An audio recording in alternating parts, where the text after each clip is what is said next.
Good morning. Come on, you can do better than that. It's the first time you've done this for 2 years. Good morning. Good morning. That's better. Now I know you're awake. Okay. Very warm welcome to everyone. Because seriously, it is 2 years since we were last in this room doing this. So it's been a long time, but we're very, very pleased you've been able to come. I hope you like the socially distant seating, and we'll try to preserve that during the day. Do remember when you're moving around at lunchtime that it is a suggestion of the House to actually wear masks when we're circulating, so we try to respect that. Welcome also to those members and supporters who are joining us online. And I know you there because our IT director has just checked and found that we are broadcasting, so welcome to all of those people. Following last year's virtual AGM, quite a lot of people from far away, including our president, Lord Seal, actually said, really like having the aspect of the live stream, because for people who are from some distance away actually appreciated hearing our directors make their presentations, which really is the main part of this AGM. So to all of you, thank you very much. It's brilliant to have your support as well. I was also delighted this morning, and he's smaller than I thought, so he looks up at me. I'd like to welcome Lindsay Irvine. Lindsay, can you just stand up so people know? Well, they'll be able to see the difference. Yeah. We actually recruited Lindsay, and he joined the board in July 2020, and this is literally the first time we've met. So he's walking around introducing himself to board members as well, which is brilliant. So thank you for your support, Lindsay, over all that time, and it's lovely for you to be here with us. Okay. 2 notices. The event is being recorded, and secondly, if you wish to ask a question during the proceedings, please raise your hand and wait for the microphone to come to you. Tim's got one over there, Ian's got another one here. If you start speaking without a microphone, it's just not going to be recorded, so if you could remember that. I'd also like to make one further point. Some doomsayers we know predicted historic vehicle clubs were dying. Well, not from our perspective. And Leslie Phillips from Stag is sitting there agreeing with me, because even after a global pandemic, more than 500 clubs have renewed their membership of the Federation in the last 5 months. And I think that actually deserves a round of applause. So thank you very much.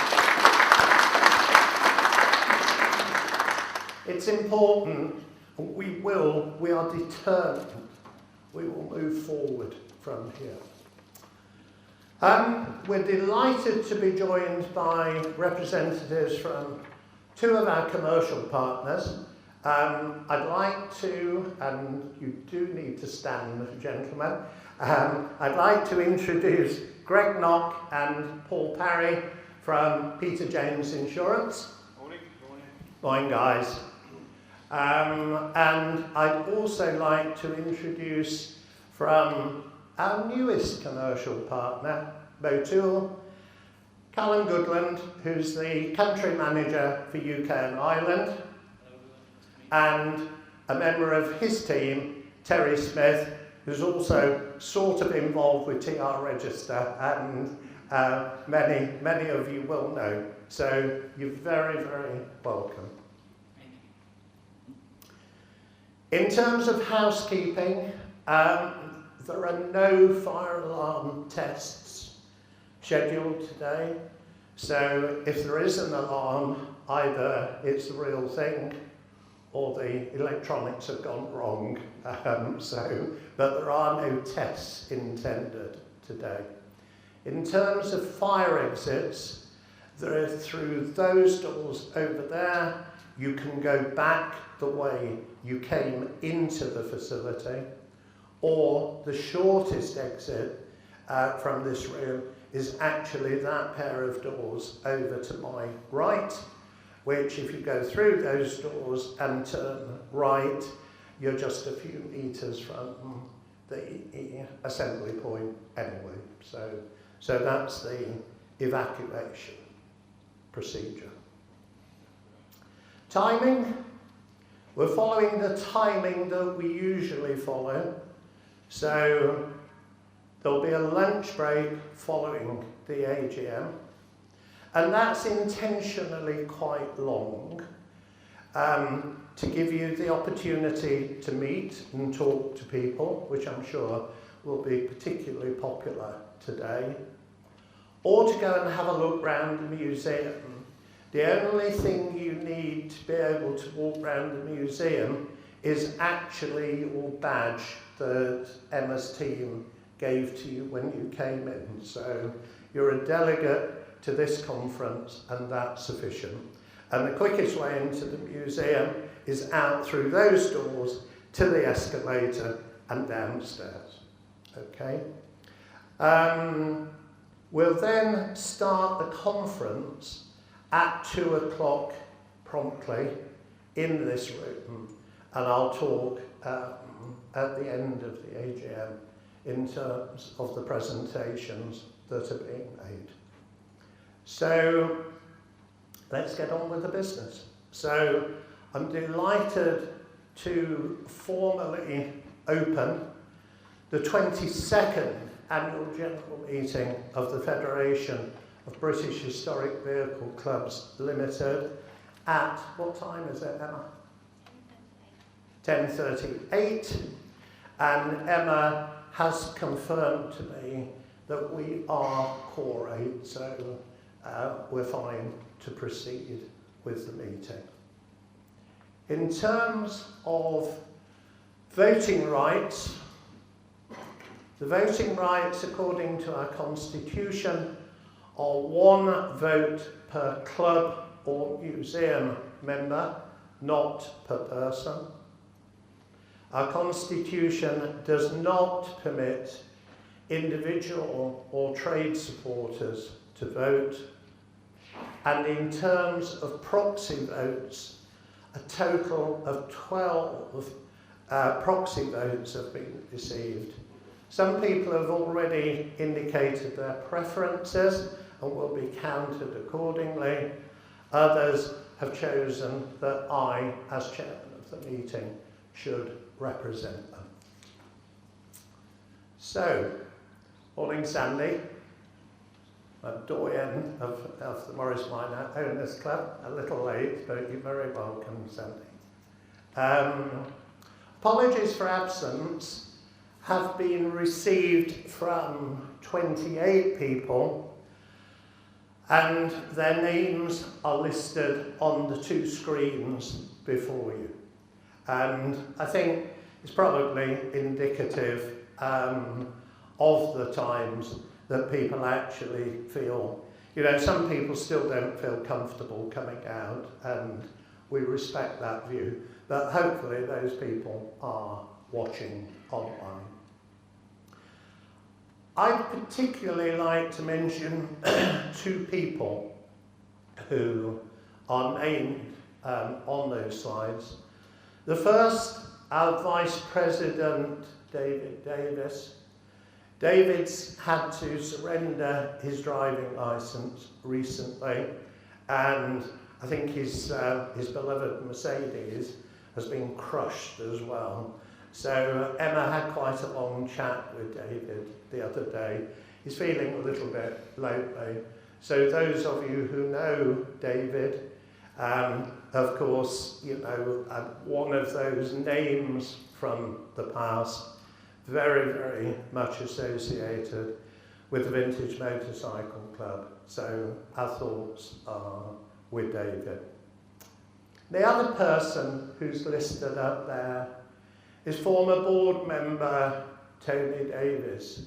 And it's very sad for Tony. Tony is still active with fever, but he actually announced to the fever organisation a few days ago that he has terminal cancer. And that's quite sad. I did speak to Tony the other day.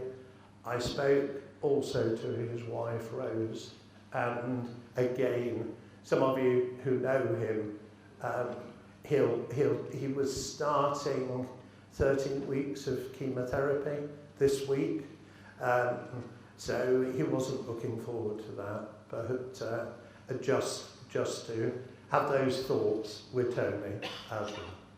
Okay.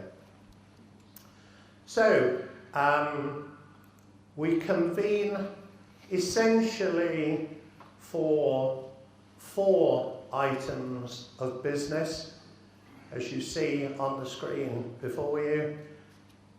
To consider and approve the minutes of the last meeting, to receive the financial statements for the year ending 31st of May 2021,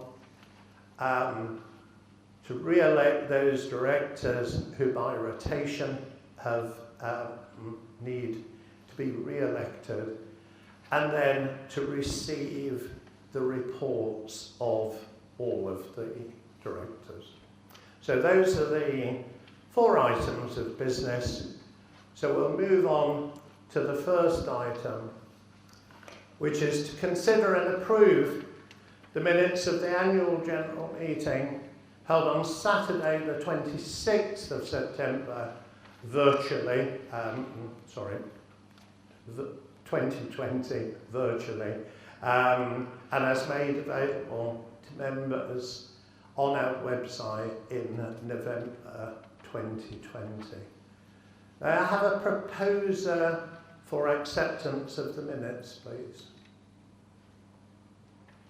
Bob Owen, Yeovil Motor Club. Thank you, Bob. And a seconder. Yes, sir. John Porter, Ford Sidewell. Right. John from Ford Sidewell. Thank you very much. As I've already told you, we have 12 proxy votes, so we'll take that into consideration. May I have a show of hands, those in favour of accepting the minutes, please? Okay, that's great, thank you. Are there any against? No. Are there any abstentions? No. Okay, thank you very much. So the minutes of the last meeting on the 26th of September 2020 are approved. Our next item is to receive the financial statements for the year ending 31st of May 2021, and I'd like to invite Paul to come forward to make a short presentation and propose adoption of the accounts. Thank you, Paul. Right. Thank you, David. Well, it is nice to see people again, isn't it? It's quite a change 2 years ago. Oh dear. Now, I will take questions if people have got questions to ask. There are just a few things I'd like to draw to your attention now, as being what I see as being important parts of the accounts, important bits of information that people may have missed, because the accounts are right at the end of that little book. And I can imagine that when you were reading through, maybe you didn't quite get to the end. Some people perhaps fell asleep before they got past the first couple of pages. So let me just make a couple of important, I think, points about the account. So first of all, David has mentioned that our club membership has been maintained. Now, those of you who managed to get that far through the account will have seen that the turnover on the face of it has reduced dramatically, 20% from 21 to 20. It's nothing to do with club subscriptions. Club subscriptions have remained almost exactly the same year on year. The costs that go together with club subscriptions have reduced slightly, but significant parts of those costs relate to the secretarial support, which has been that much greater during the course of COVID because of points that have been raised, questions have been raised, assistance that clubs have needed. So that's the sort of club and membership side. The second part of the profit and loss account that we break out is that relating to apprenticeships, shows and exhibitions. Now, there's a critical change here, year on year. Back end of 2020, we established the Federation Skills Trust, which is a registered charity, and spun out into Federation Skills Trust, FST, the charitable activities in terms of apprenticeships and training that the Federation has been gradually getting more into over recent years. I think Carl will speak a little bit more about that when he talks about skills and what have you. But basically, the support that the Federation has been given, essentially primarily by the Galatian Trust, that has previously gone through the Federation's accounts, has now been, if you like, extracted from Federation accounts. That turnover will no longer be there in the future because the charitable activity has been set off in the charity. I think that's the, and on the face of it, you see, there was a 55% reduction in turnover related to apprenticeships and shows. Well, of course, there have been no shows, and there's been that appropriate reduction, as I say, since the end of 2020. In the other section, so we're quite imaginative, aren't we? We've got membership, we've got apprenticeships, and then we've got other. So in the other section, the key element there is fever cards, the costs that the Federation incurs and the income that the Federation gets from those wishing to apply for cards. Well, of course, there's been a lot less during the course of this last 12 months we're looking at, the last 18 months for that matter. That really accounts for the whole of a 26% reduction in turnover. So I hope you can see with those elements, there's a significant reduction in turnover of things that are not directly related to the activity that the Federation is undertaking. The last point I'd just like to bring out is that the eagle-eyed ones amongst you will have seen a declaration in the accounts, which is a statutory requirement, that there are 9 employees. Well, it's a technical employment because a director has to be recorded for the purposes of statutory accounts as an employee. The 9 directors of the Federation are not remunerated. They merely charge their costs, such as they are for attending meetings and that sort of thing. So the employment costs are 0. That's not to say that the Federation doesn't pay secretarial costs, because we have Emma and the support staff that, for bookkeeping and that sort of thing that we need. But they are services that are bought in. We don't employ people directly. And I thought it was just important because from time to time we get questions about, oh, you must have been paid a lot of money doing this job. That's not what we do. None of the directors are paid. Okay, quite happy to take questions. I just have my accounts with me. I don't have a great file of papers, but oh.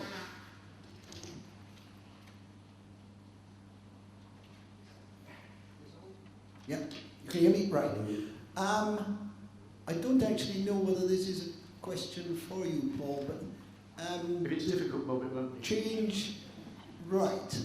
The change to the transfer of assets to the trust is something I may have been not concentrating, but I missed it.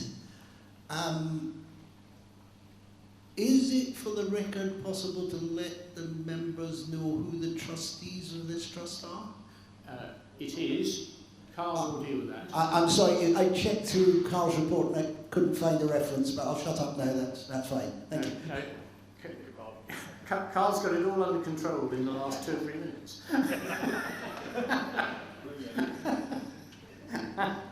I just had one. There's certainly no secrets on that. Just one thing I'd like to say, that I believe Emma and the support staff are well worth the money. Absolutely superb. So I'd just like to thank Emma, and I think we ought to give a round of applause for Emma. She does a cracking job. Thank you.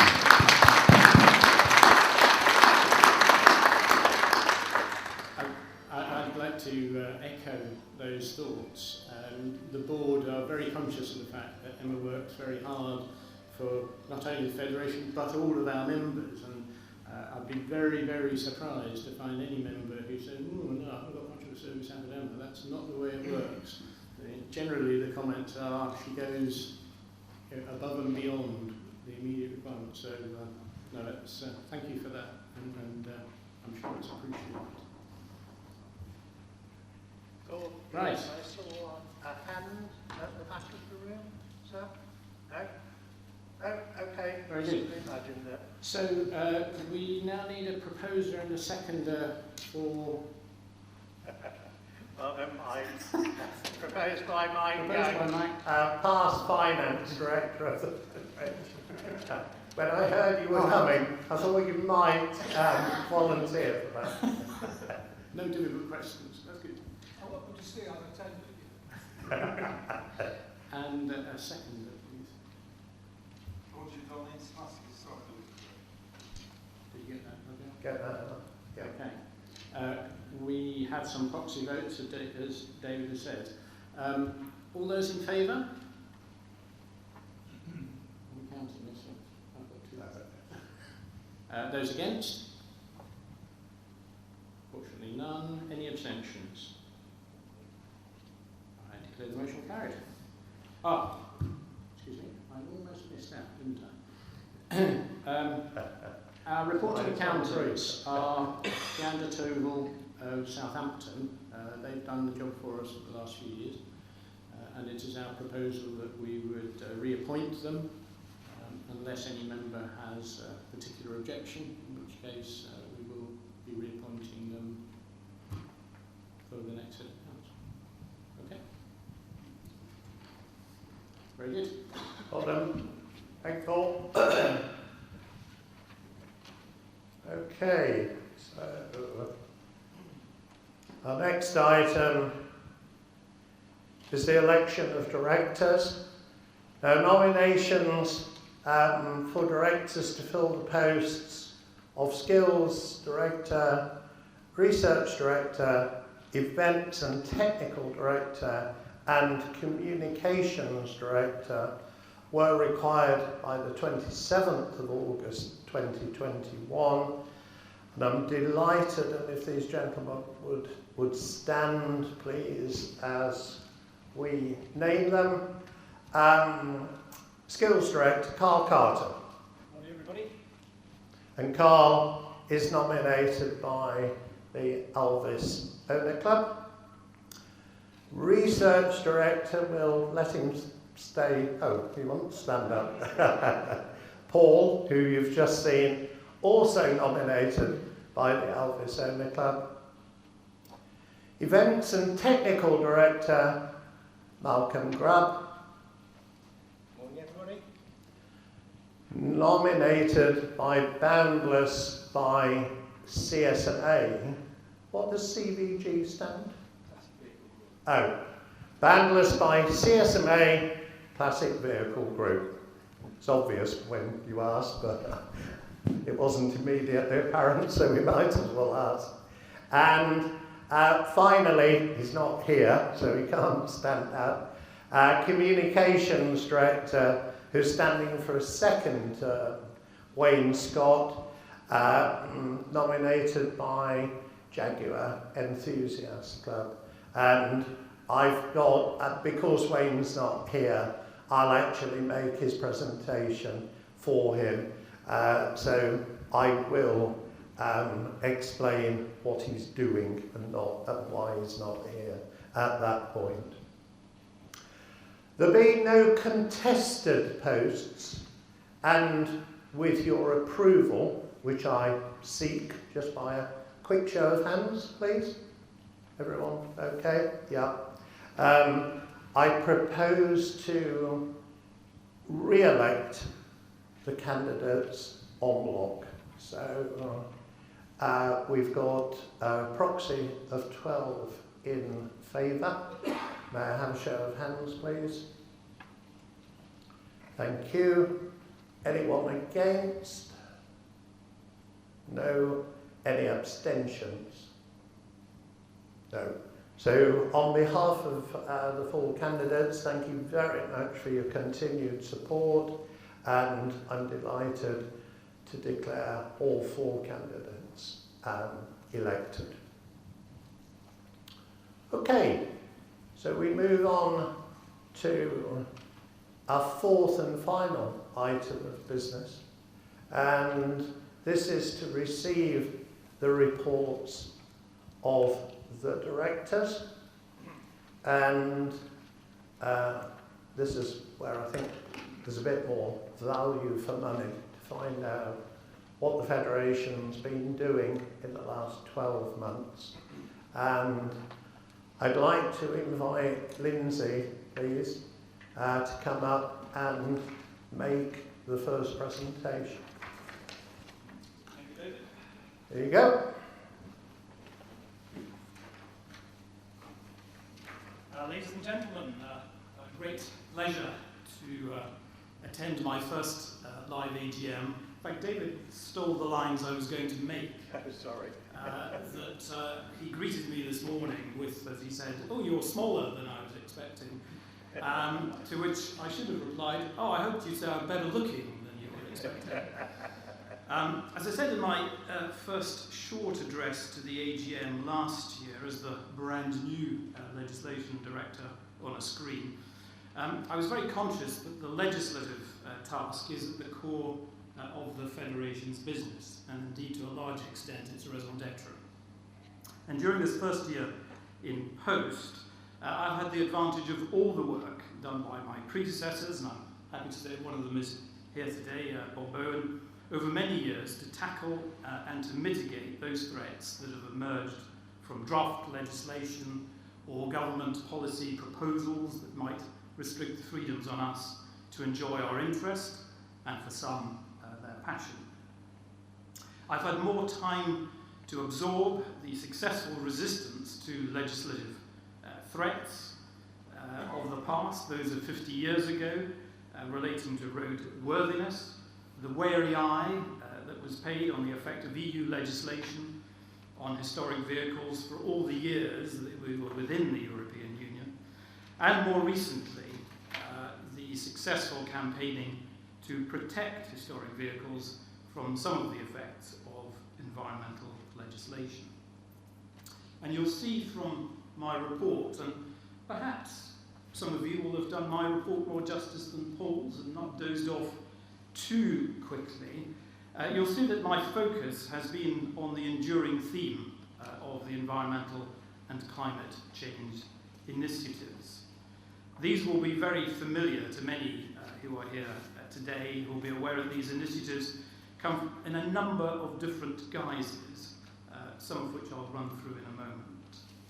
The other main focus has been brewing for many years, but international initiatives, Brexit, and the push to electrify road transportation has given it an additional spur, and that is the government's push to automated or driverless vehicles.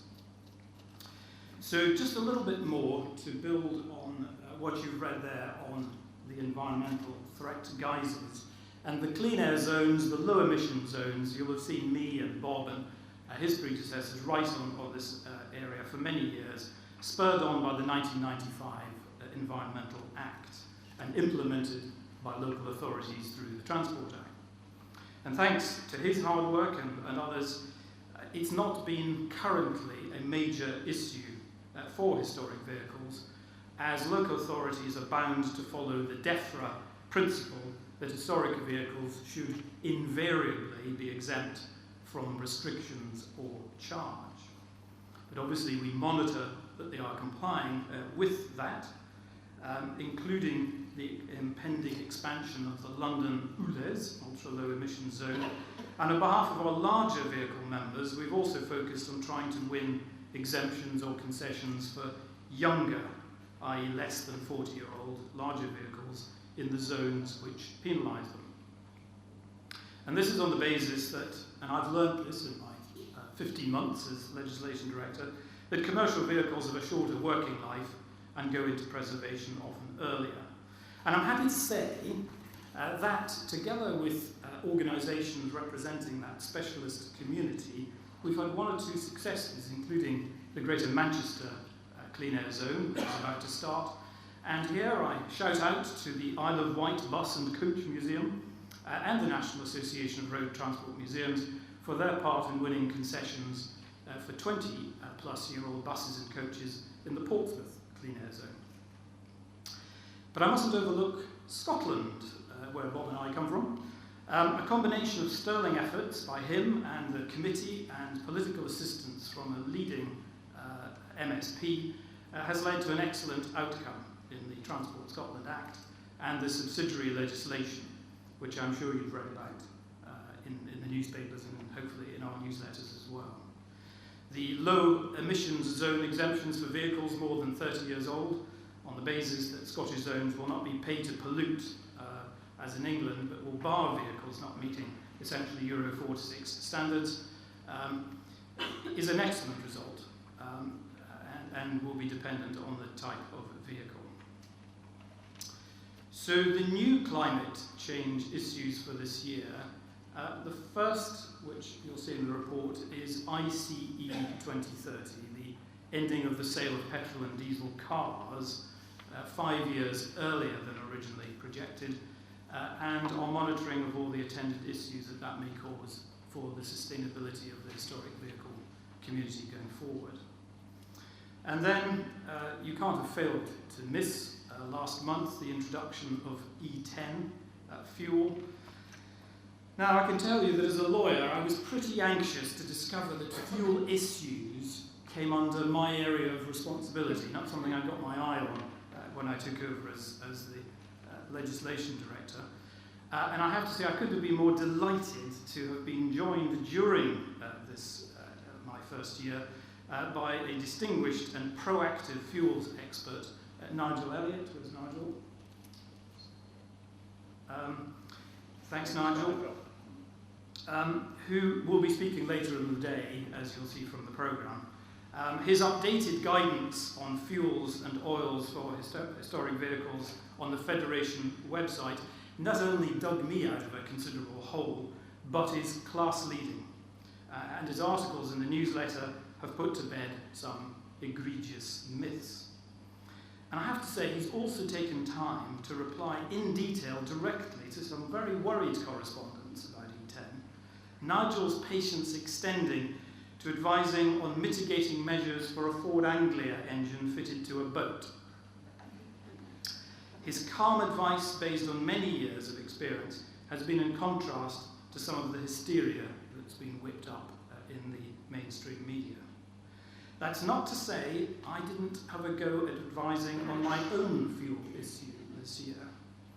Based on my aviation experience, I felt confident in advising a correspondent who wondered why the Federation didn't advocate the use of leaded aviation gasoline for historic cars, especially pre-war ones. The small hurdle that putting aviation gasoline into a car is illegal hadn't escaped my notice. But the issue is a prime example of where one has to be realistic about what you campaign for. And the reintroduction of leaded fuel for historic vehicles was a bridge too far. Increasingly, the new kid in town under the climate change guise this year are councils looking to restrict vehicle access, not just in towns, but in rural areas. This was spurred on during the pandemic, thanks to government funding to encourage walking and cycling. And rural lanes in parts of the country, if you didn't know, can be closed to vehicular traffic by traffic regulation orders. And obviously these are the kinds of roads where historic vehicle owners like to take their vehicles. The lead on resisting or accepting these proposals has to be the local population, but it's an issue that we will monitor and will comment on as necessary. DVs, not direct vision windows or anything of the sort, but it seems to be the new government term for driverless vehicles, automated vehicles, autonomous vehicles, whatever you wish to call them. And it's intended to start this year, though I can't find any immediate signs of it, with ALKs, or automated lane keeping systems, which I and the Federation have responded to government proposals on, and I invite you to read a bit more about it in our newsletter. The spur for the current initiatives is partly Brexit, the UK taking the lead in this area of technology, but it's also linked to electrification, as the engineers amongst you will probably appreciate that the technology, software and operating systems of the latest EVs makes the driverless concept easier to integrate. Again, our aim is to ensure that such initiatives and associated legislation do not require disproportionate and unsustainable compromises by us or pose a danger to legacy vehicles. DVLA.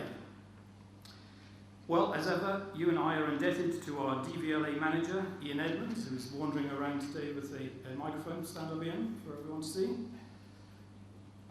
Thank you very much to you for exercising your engagement role with the agency, and have done so for many, many years. And you looked after my post before my appointment, so thank you again for that. As he reflects in the report you have before you, this has been a difficult year due to the pandemic, which hit the DVLA staff particularly badly, and which led to industrial action with a consequent effect on paper hard copy transactions. Other long-standing issues were hard to tackle due to the inability to hold proper liaison meetings. However, I'm happy to say that only a couple of days ago, a first meeting has taken place with DVLA corporate services and other interested parties, and that further meetings have been agreed. He and David presented some long-standing issues to them and will take advantage of further meetings to progress these and outstanding matters. FIFA, le Fédération. Through the wonder of Zoom meetings, our FIFA rep, Bob, who I've mentioned before, Bob, stand up. I'm sure many of you will remember, probably fondly remembering now that they've heard what I've had to say. Bob's kept us aware of FIFA initiatives on end-of-life insurance issues, that's the off-road insurance, which I'll mention just in a moment, and COP26, and how FIFA defines its role in the future. A future where we don't share the burden of EU directives or regulations, and I know that you'll be keeping an eye on how our relationship with FIFA develops and changes. FIFA is particularly interested, I can say, in how the UK has dealt with historic vehicles under climate change legislation, and also how it deals with driver licensing regulations for larger historic vehicles. I can't list now, and I haven't listed in my report, all the other matters that I and committee members have dealt with during the year. But I have to say, I was a little surprised at some of questions that I got over the year, and I've done my very best, if any of you have asked them, to reply to them patiently and hopefully effectively. As my past director used to say in the RAF, be all possible assistance short of actual help. I've had extensive correspondence with the DFT as one of my first tasks to obtain final clarification on the subsidiary legislation on 10-year-old tyres for heavy goods vehicles and buses. I've had recent correspondence with the Environmental Agency on the permits that they issue for the sale of second-hand car parts and how that could be have an adverse effect on the sale of historic vehicle parts. LEDs and MOTs, a subject that Ian is an expert on.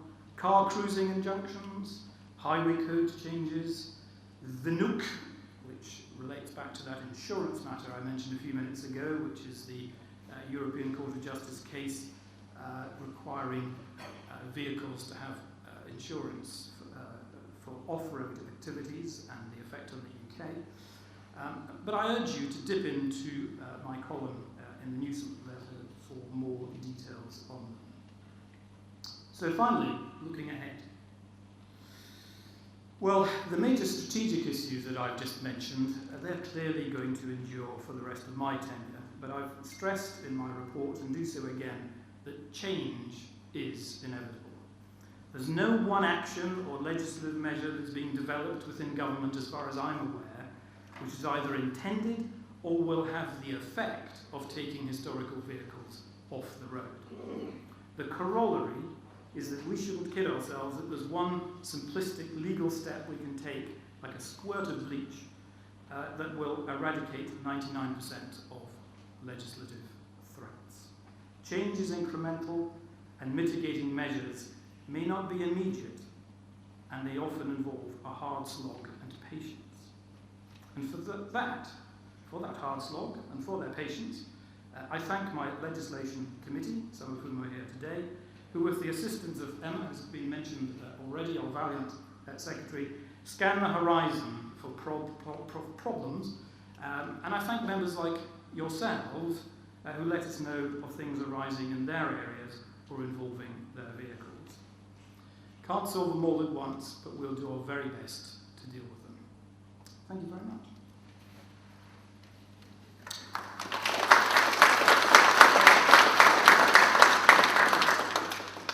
So, do I take questions now, David, or do I open at the end? Any questions? Bob? Now, this isn't looking good. Don't worry. One barrister plays another. No, the only thing I wanted to do was to take advantage of your kind mention of my activities in FIFA, just to make some general points that I think people will want to know. FIFA is a world organisation, but from a legislative point of view, for quite good reasons, because the EU is the only sort of supranational organisation making laws, has been very EU focused. As we move into the age when climate change is a common issue across the world, the emissions from a vehicle are the same wherever it is, it's necessary for the legislative focus of FIFA to widen, and I have actively been working at precisely that in my position of a long-standing member of the Legislation Commission, but now looking at it from outside the EU.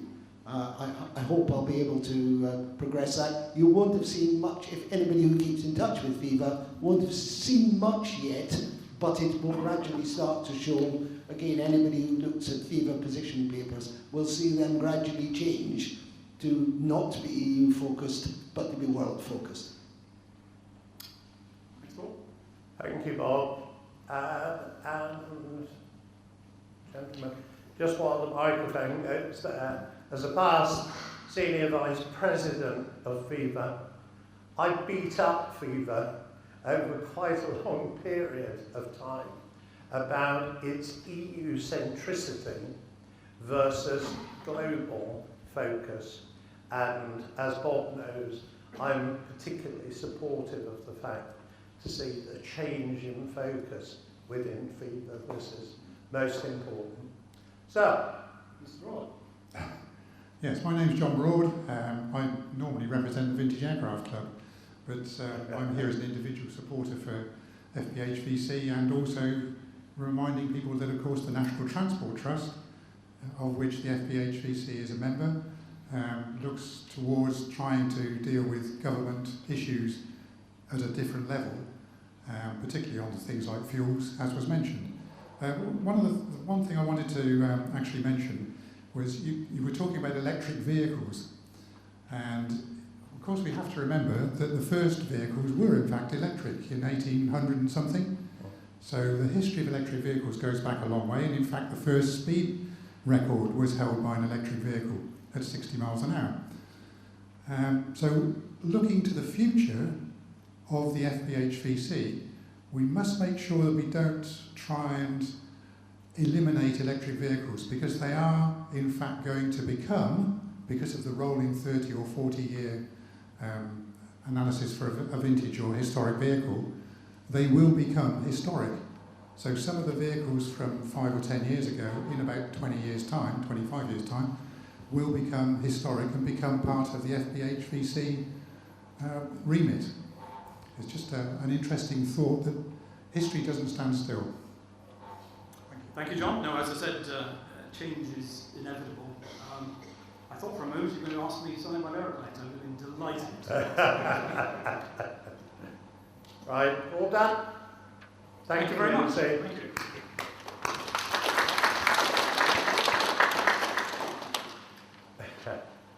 you. Ian was just smiling to me whilst Lindsay was speaking, because I don't know if you know, John, but I actually own 2.5 historic electric vehicles.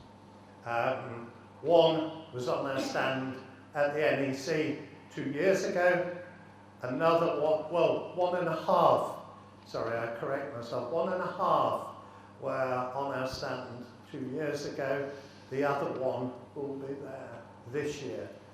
When I say half a vehicle, I actually own the only Rosengard electric motor that was created by Lucien Rosengard as a substitute for internal combustion power in France in 1940. So rest assured, we're there. So, but thank you for your point. Right, let's move on to heritage and culture. Keith, please.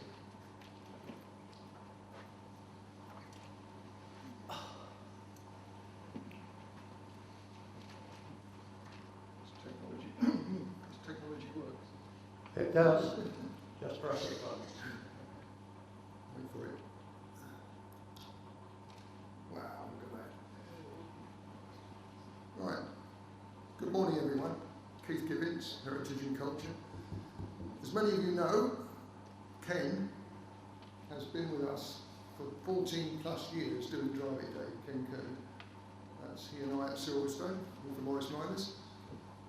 He's had to stand down now for various reasons, typically health related, but absolutely tremendous service to the Federation. I'd like to suggest we give him a round of applause for that.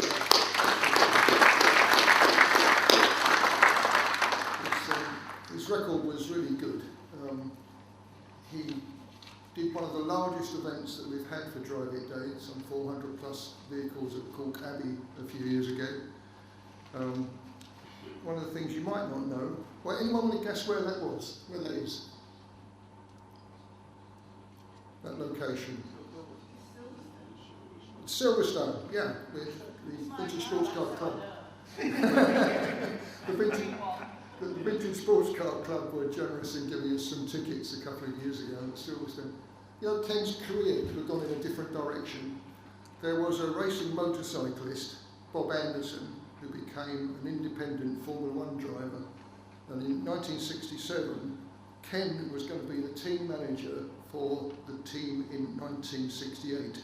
Unfortunately, Bob was killed at Silverstone in 67 before that could happen, and Ken ended up in publication instead. So there you go, that's how things happen, unfortunately. Second person I'll mention, whose apologies were up at the beginning, is Roger King. You may recall from the previous Zoom AGM that in fact Roger, as a former dentist, has the ability to stick needles in people's arms, horrible thought, and he's still involved with the COVID programme, so his time for working for the Federation has been quite limited. When I mentioned Drive It Day, you'll know from the sign on my right that we've been very successful in raising money this year. There's an offshoot. As some of you know, I'm involved with motorcycling, and excuse me, that includes the Ace Cafe, if anyone can think of the rocker days and the fact it's been resurrected by Mark Willsmore.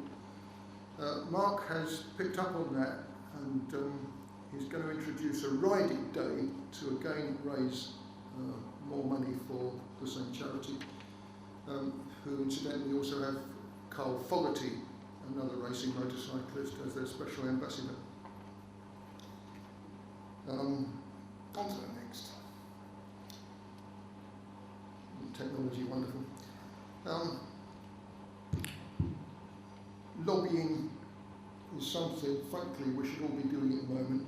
As Lindsay has indicated, we're going to be under more and more pressure with COP26 coming up from the environmental perspective. So all of us, I would argue, should be looking on our vehicles as items of cultural heritage. Now, the lobbying I deal with is primarily with the two organisations you can see up there. The Heritage Alliance, which is headed up by CEO Lizzie Clitheroe-West, who incidentally, as of this week, has been 5 years in the job, which strikes me as amazing. It was only 5 minutes ago that Kate Pugh was doing the job. Kate now works for the UN. Within the THA, and because of their background, Lizzie was ex-DCMS, Department of Culture, Media and Sport. That's the one that gets a new minister every 5 minutes. We have advocacy groups. There's 8 of them, and I was instrumental in setting up the Mobile Heritage Advocacy Group. And that brings together all of the mobile heritage. So Lindsay and John's aircraft, the ships and the trains, to try and look for how we can lobby together to ensure all of us can survive into the future. Buried in that is another organisation called the Heritage Fuels Alliance, which frankly at the moment is concentrating on coal, which I'll mention a bit more about that in a second. The useful thing with MHAG is that you can in effect piggyback on the other heritage organisations, like I mentioned before, like the National Trust with its 6 million members. That gives you political pressure. Frankly, we are a little niche on the edge, but the fact that now, after 6 or so, 7, 8 years now I've been doing it, we're actually going to mention a Heritage Day every year with the politicians is a good step forward, I think. Now, one on the right, John has already mentioned the national, what is now the National Transport Trust. We in fact have 3 trustees from the NTT here. That's John himself, Bob Owen, and myself. The president of the, I'll leave that for a second, I'll come back to it. The known attribute of the NTT is the red wheel scheme. We put red wheels up like I did for the Ace Cafe a couple of years ago.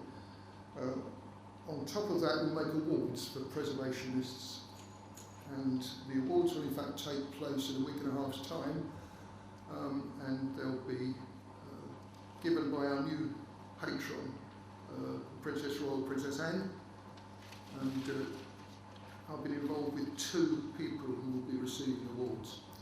One young chap by the name of Lewis Perry, who has restored, as a student, has restored an Excelsior motorcycle. And the second is someone else who's in this room, sitting to my right, namely a Mr. Carl Carter. And on the right bit of paper, Carl will receive the award and has a whole page in the NTT newsletter that's just come out for his contribution to the apprenticeship scheme that he'll be talking about later. So very soon Carl will receive an award from Princess Anne, a well-deserved award, I might add.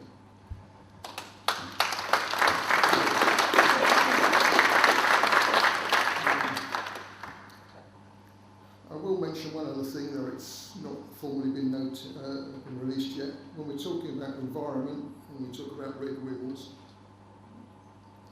you don't have to work too hard to guess what colour wheel we could put out for an organisation that's got sound environmental credentials. So that will be forthcoming soon, probably at COP26. Let me go back to Lady Judy McAlpine. Phenomenal lady who's the patron of the NTT. She's been invited to COP26, by the way, so she's got a slot there to talk. We've just, as Bob knows, got to try and knock a loader to go in the right direction. No, she's great. She's really wonderful. She was at the Conservative Party conference, and as an amazing person, she can do things that most of us can't do. So she spoke to Boris, specifically about the coal problem. I mentioned coal in my report because that was the Heritage Fuel Alliance primary function with John Hervey Bathurst and Richard Lord Faulkner. But Judy being Judy, buttonholed Boris, and Kwasi the Energy Minister, and said virtually, oi, we want coal. We want coal for our railways, and we want coal for our traction engines, and we want coal for everything else. And, believe it or not, she got a fairly positive response with a meeting next week with Boris about it. So again, all we've got to do, Bob, is lock and load up and send her in the right direction, and you never know. But it's, sometimes you think, how can you get things done? And then you find someone who knows the right people, and we can try and get things done. So it's truly wonderful from where I'm looking.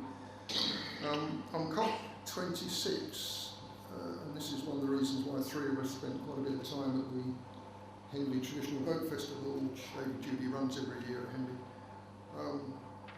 She's producing a TV series, a bit like the Brooklands one that was quite successful, if you've seen on the Skytrans.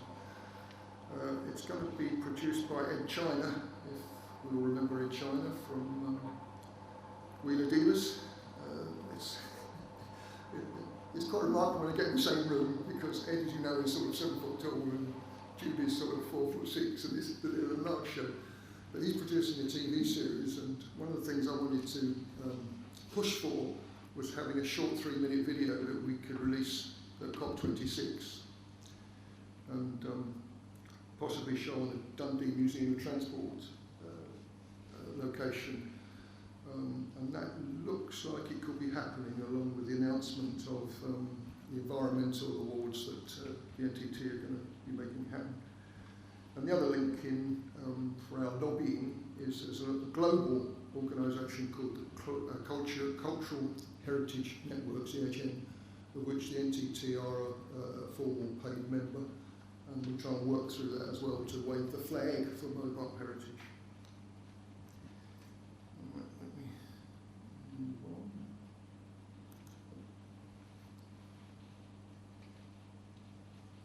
I'm not going to go through this in depth, but this is another example of the sort of thing that we get involved in. This is in the Federation newsletter, so we don't have to study that chart in detail.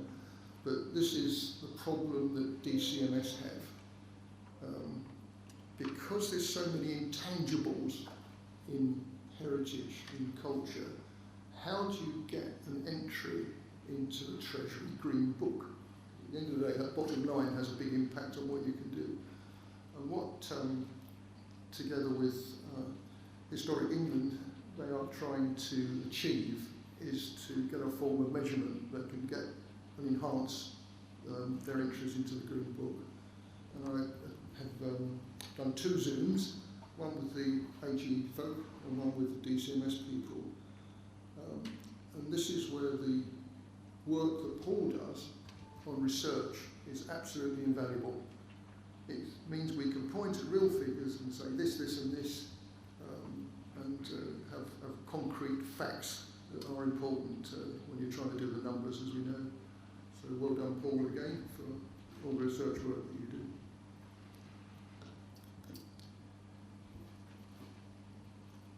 Wait for it. Sustainability. That's a key buzzword. If you want to look that up, I can steer you towards 2 very worthwhile sites. One is, because I've originally got involved through the Morgan Sports Car Club, the Morgan Factory do a very good write-up on their sustainability policies. I recommend having a look at that. And secondly, both the FIA and the motorcycling equivalent, the FIM, also do good stuff on sustainability, particularly FIM. I'm involved with my FIVA hat negotiating the FIVA-FIM agreement, a revision to the agreement, along with Malcolm. I commended the Deputy CEO on the work that he'd done on sustainability. And for my sins, I've been invited to join the FIM Sustainability Commission, which is led by, believe it or not, a lady from South America. And it really is first class. So Google FIM Sustainability, you'll see some of their reports, and that will again give you a feeling for how we can work towards a green environment for us all.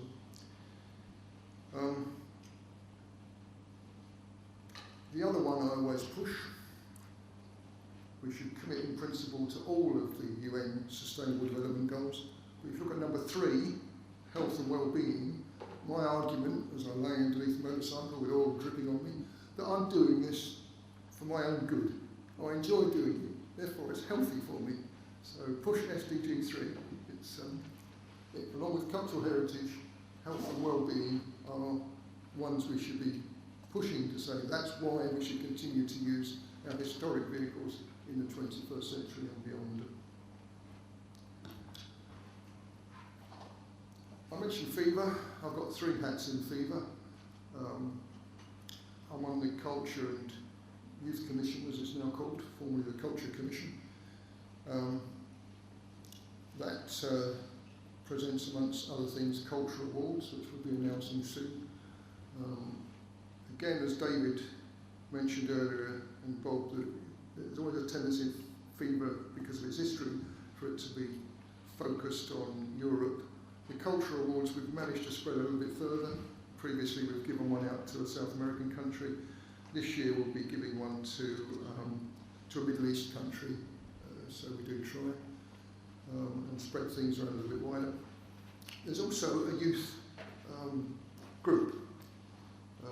And the UK member of that youth group is the lad I mentioned earlier, Lewis Perry, who, along with a number of folk who incidentally are global, there's some from South America, but they're very like Nature Pack, unfortunately, which is annoying because it's the growth region. They are developing, shall we say, but they are putting out stuff onto social media like YouTube saying why they love historic vehicles, which is kind of good to get the youngsters involved.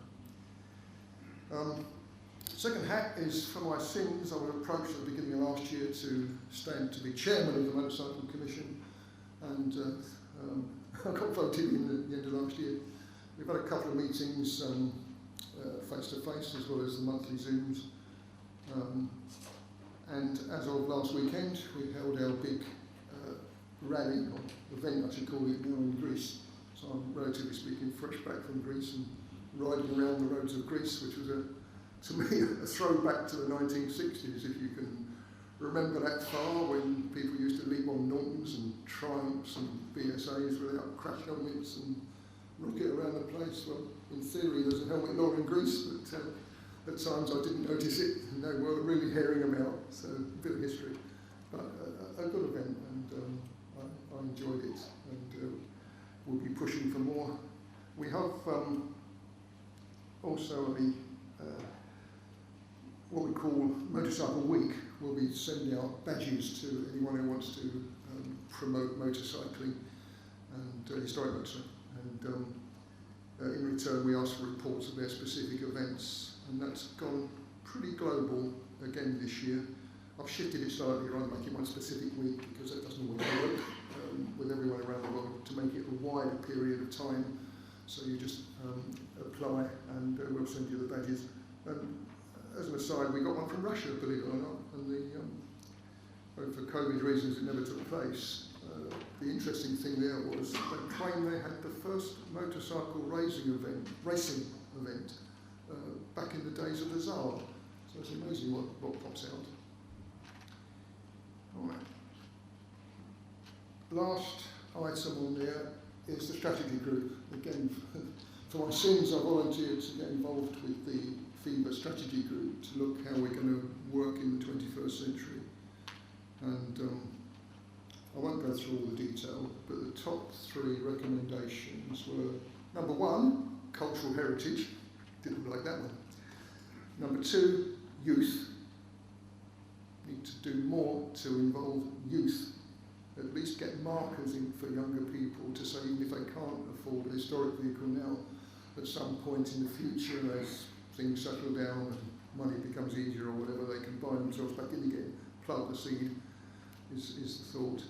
And number 3 was lobbying, and specifically to put more resources into lobbying, not just in Europe, but around the world, and also pick up and document more thoroughly the best practices of lobbying. As I think I remarked in my notes, the UK is pretty much up the top end of the lobbying skills, so we can put stuff into there quite positively, I think. I'm also looking at the delivery angle. It's all very good dreaming up fancy projects, but when you've got volunteer resources, how do you manage them? How do you keep them enthusiastic and motivated to actually deliver the things that you're trying to do? And I'm working on that with Tito Brestas, the chairman. But again, watch this space on that one. And another little mention, the World Rally in Greece was actually given patronage from UNESCO in Greece. And when I flew in, I had a meeting with the chairperson of the Hellenic National Commission for UNESCO. And again, positive stuff. She'd been doing the job for 15 years, and we have a specific issue relating to Ireland and the Gordon Bennett event, and how we can get that recognised as part of the tangible cultural heritage under UNESCO. And she offered to help. So again, the right sort of flavour, the right image, the right presentation that you want to get the cultural heritage card played well and thoroughly. Right, get in there. Wait for it. I'm folding up now. Sir Paul McCartney. Yeah. 2 days after the Ed Sullivan Show, great big success. Beatles dominating the charts in the States. And he was asked about Western culture and cultural heritage from the Beatles. And that was his response. Like, you must be joking. And it's a good laugh. But he might have changed his mind since then. But the bottom line of all this is what we're doing is having fun. Thank you.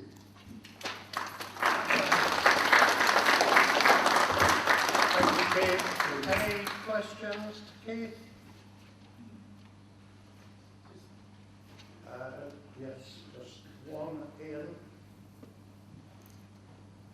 Just very quickly, when you were talking about lobbying, I find that obviously that's very important at government level. It's also very important at local level as well, to lobby your local MPs on all these sort of things, because we as clubs have probably a better advantage with that, because we know our local area and we know the local MPs normally. So I think that's very, very important, as well as at, obviously at Westminster as well. Absolutely right. Local government, local officials, and if you're not doing it already and want a hint, my friend John Broad has been doing it, I think, reasonably successfully, relating to Oxford and motorcycles. And yeah, so have a word with John if you want any practical guidance. But you're absolutely right. The only trick I would suggest is when you start to talk to someone about cultural heritage and historic vehicles, do the sort of sales thing and try and qualify them a little bit, so you're not wasting your breath. But someone who might have not going to take it on. Any others? Have we done gone? Right. Thank you very much. Thank you, Keith. Right. So our next speaker should be Wayne.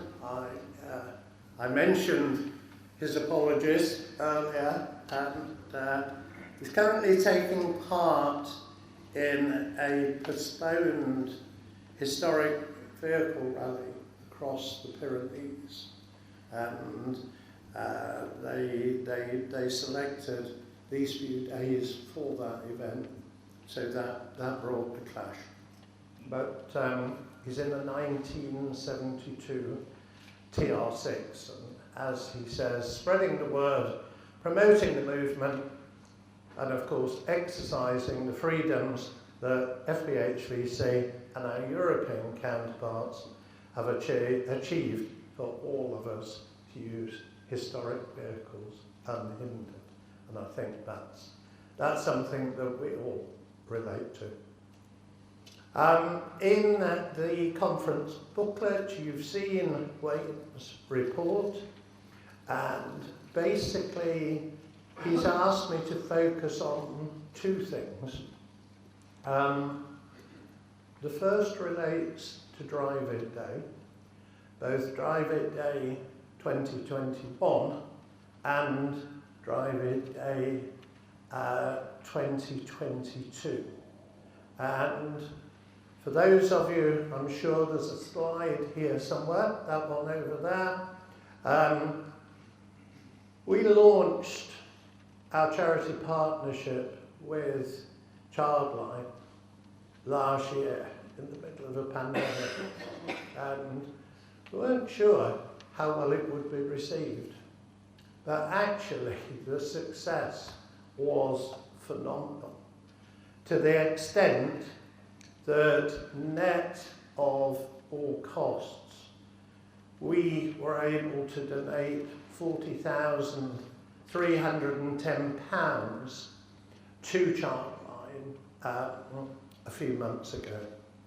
And one of the things I'd like to recognise there, and Mike, perhaps you could take this comment back, please, that Michael Manconi, who has a print and fulfilment business, who is a director of Jacket Brett Enthusiast Club, he actually shipped all of the rally plates that we sold for Drive It Day. We just paid for the packing costs and the postage. He put all of the other costs through his business. So Michael has already been recognised by Sir Peter Wanless, who's the Chief Executive of NSPCC, but perhaps you'd like to just mention to him that we did mention him today. One of the really exciting things with Drive It Day and Childline is that Childline have something called One Unforgettable Day, and it cost them £30,000 to run Childline for a 24-hour period. And if you raise £30,000, they actually award you the status of promoting One Unforgettable Day. One unforgettable day for the children who call Childline. And we've chosen that Friday the 12th of November, which is, as you know, the first day of the Classic Motor Show, is our day when we will recognise for all historic vehicle enthusiasts that contribution to the Childline charity. So look out for one unforgettable day. There's more material coming, but also on Friday the 12th of November, we actually launch Drive It Day 2022. And we've got some interesting developments because we will be promoting Drive It Day plates, as we've done before. And these will be to the benefit of Childline. And we've also created so that all those motorcycle enthusiasts can get involved, and Keith touched on this in his presentation. We're actually promoting Ride It Day in 2022. Federation has trademarked Ride It Day, and therefore we'll be able to bring both events together. And for all of you clubs who come and support us with Drive It Day, Drive It Day and Ride It Day plates will be for sale on the Federation stand all 3 days of Classic Motor Show, and we will have, you won't miss our people who are going to be selling them, because basically they are Childline volunteers who are going to be helping us, and they're going to be wearing very brightly coloured green Childline t-shirts. So that's a great opportunity, actually, to start promoting Drive It Day early. And on that same day, we will also start web sales via driveitday.co.uk. So I think that's something really, really valuable. The other thing that Wayne has asked me to talk about is communicating the message of the Federation.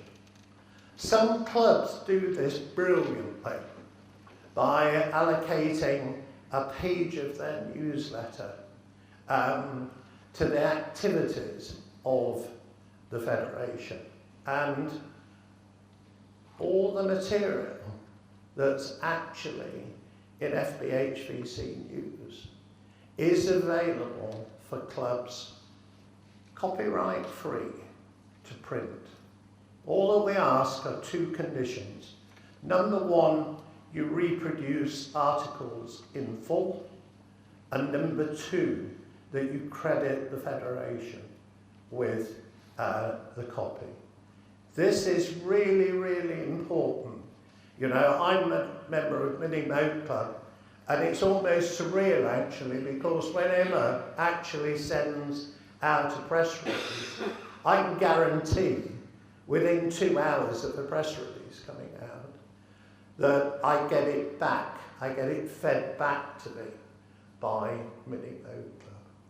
So both in terms of normal digital content, but social media content, there's a big focus this year on spreading that message via the clubs.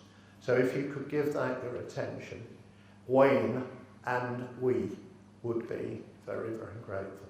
Thank you. Any questions on communications? Nigel, I see you waving your hand.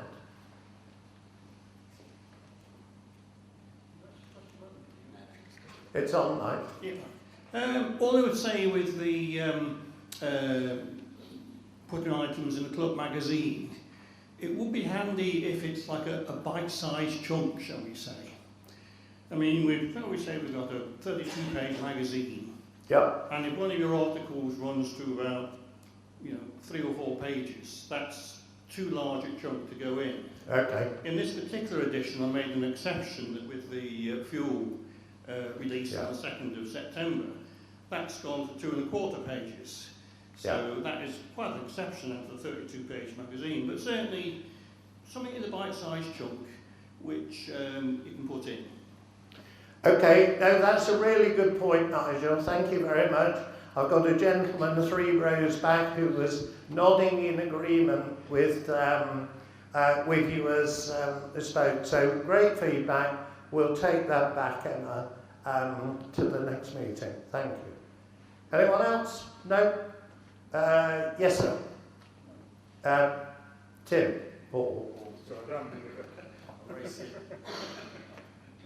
Steve Harris, National Street Roller Association. Hi. Just a small point as much as, do you have any different policy for the reproducing of these articles online as opposed to in actual publications? I'm thinking in particular that we have our own web pages and our own Facebook page, and we do have our own communications director. I'm thinking about whether or not I can get any of the information I think might be relevant to our members to be put on those particular sites. Whether you have any kind of different policy of that, because I know the difference between publications online because of the international policy. No, we don't. As long as it's reproduced in the whole and the Federation is credited as a member of the Federation, you're very welcome to do that. Tim, come on. Yeah, microphone. Use your microphone.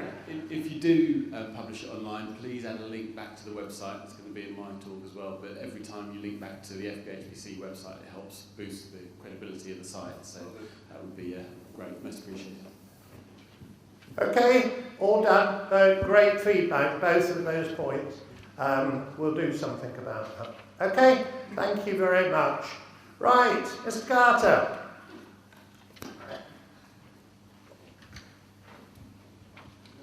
Yes, it is just morning. Still.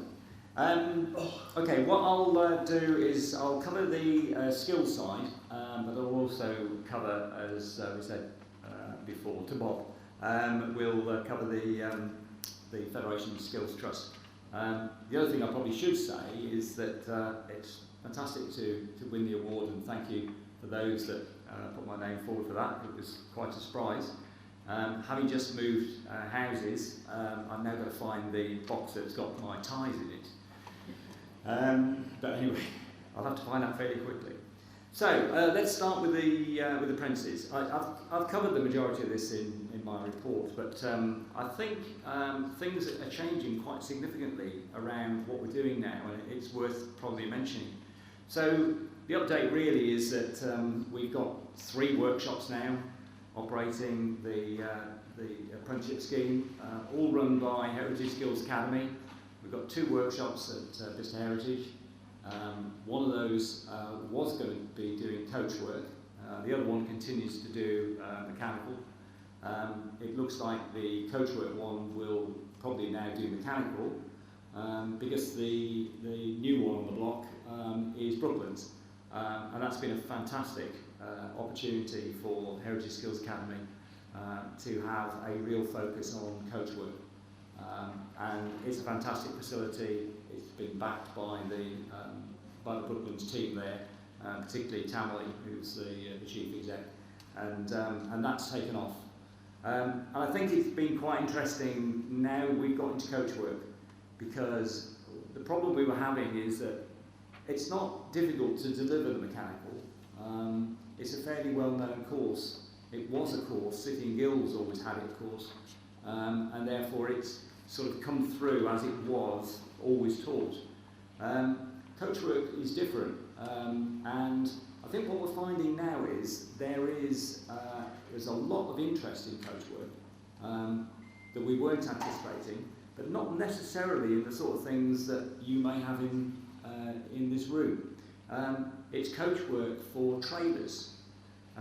It's coach work for converting different things into something different. You know, it's the skills actually of just manipulating metal. And it goes into so many other things, not necessarily in the sort of coach work of sort of cars that I particularly got. And so what we're seeing is the coach work one has taken off. And that's the one at the moment that is getting quite focused. So we're in a very good position at the moment. So we've now been running 4 years with this particular apprenticeship scheme. And the first group of apprentices come out of that and get their endpoint assessment. And then they will be a heritage engineering technician, which is that qualification that they will get. And at the moment, we've got 170 apprentices in training. And we could have more, because we just actually stopped taking apprentices on only until next year. And the simple reason is we're getting more apprentices than we can almost deal with the facilities that we've got. That's a great place to be, because it wasn't long ago I was trying to get apprentices in numbers so that we can actually get a viable course. It's now gone the other way. So the Heritage Skills Academy will start looking in the new year and start to increase the numbers. And they're already, they're not stopping taking people's names. If they're interested, come forward. What they're saying is we probably can't sort any courses for you until the new year. So it's not a stop on what we're doing, it's just a bit of sort of consolidation on what's happening both at Bicester and Brooklands. And of course the interesting thing is, with the numbers increasing, we had 1 workshop, and 2 workshops, and 3 workshops. Well, would you believe it, we are going to need more facilities. And I know I mentioned in the past about, we are a little bit around either the middle of the UK or certainly to the south. And there are conversations going on about trying actually to be in the north. I'd love to get something on the M62 somewhere up in that area, so that we can actually cover, right across from Liverpool, Manchester, Leeds, across the York way, because that would be a good area. We know there's a lot of people up there, and we know there's lots of interest. But what we really need is a destination. At the moment we've got destinations. For those who've been to Bicester Heritage, it's a destination. Putting an apprenticeship scheme as a destination works really well. You really get enthusiastic youngsters, because they can see it all happening around them. So they don't only just enjoy the course, but they actually enjoy being on the site as well. Brooklands is the same, different, but Brooklands has the same pull. So we'll see how that pans out. And I think the other thing is, at the moment we have a course that's well funded, to be fair. The course we've got is funded at £26,000 for the whole course, that is. That's the government funding. Well, if I tell you that the maximum you can get for apprenticeship is 27, then we've done pretty well to get to 26. Because of that, what HSA deliver is a very, very high quality course. The apprentices coming out have a huge amount of skills. They're not the sort of apprentices that just put forward on a course, rush through, come out at the end, and then end up in the workplace not adding huge value until they do a lot more training. The apprentices coming out of this course are actually having value to the employer after the first 12 months. And we know there are a lot of employers who are actually charging for that apprentice working on the vehicles that are in front of them. And that's helping then with, well, hang on a minute, that seems to work really well. It's only cost me a year, and now I've got someone who's useful in the workshop. So I've decided now that I'd like another apprentice, because then I can charge him out in a year's time. And I think that's the real pull now. The second bit, which I think is getting very interesting, is talked about conversion to electric. So we all know that we're going to be driving around in electric cars. So if you wanted to do an apprenticeship today, but you didn't like the historic side and you wanted to be modern, what apprenticeship are you going to do? Well, you're going to do an electric one, aren't you? Because why would you want to do an internal combustion engine one when that's going down the pan, basically? So the difference now is, if you look at light vehicle, which is what the old course was for internal combustion engines, it's almost dead. There's nobody really doing any of what we knew as the internal combustion engine courses. They've all gone to electric. The big suppliers, of course, the manufacturers, clearly have gone to electric. So what's going to happen is, we believe, is that there's going to be a big gap between what we're doing, the historic side, and the electric side, and there won't be anything in the middle. And that really means that our side will pick up the internal combustion engine side of what is effective in the next 40 years. So do we think there are careers in this area going forward? Because a lot of people ask that question, you know, are you going to be able to drive these vehicles? If you don't drive these vehicles, you probably don't want them maintained, you don't want my skills. I think the answer to that is, yes, we can certainly see there is a huge opportunity.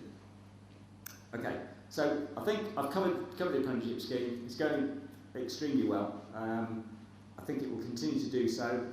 Certainly continue to do so unless the government decide that they want to cut the cost of it. And don't be surprised if we get asked that question, because they continue to ask that question, and we continue to have to battle with that. Okay, so the bit I said I would explain is the Federation Skills Trust. So basically, a lot of funding that we've used for the apprenticeship scheme has come from the Glashan Trust, which is Francis Glashan. He's been extremely generous, but we've effectively used the Federation, because I'm managing it really, to decide where that money would go. And it's worked okay, but it's difficult, because it's a charity given to the Federation, and the Federation then giving to somebody else, you know, and it wasn't the best way to do it.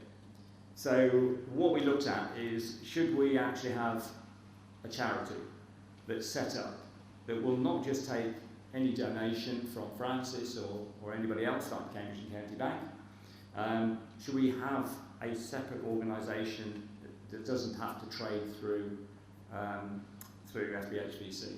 And we decided we'd do that. So that's been set up. So that's been quite a lot of work for Paul in trying to get that sort of sorted. But anyway, it's set up. It has Francis Glashan as its chairman, and that's really because the rest of the trustees, which is myself, David Whale, and Paul Chasney, particularly wanted Francis to be our chairman because of his enthusiasm and his drive. And the other trustee, who's acting as our secretary as well, is John Evans, who's a lawyer. So that's what's been set up. It means now that any contribution from anybody can go through into that charity, and that charity will then look at, you know, where we need to put the money and to support. But it's in the title. It's Federation Skills Trust. It's about the skills. It's actually set up to do that, and we'll work with clubs or any other organisation, and particularly anybody that wants to support it and put it through that. Okay, I think that's me done, David. Well done. Thank you, Carl.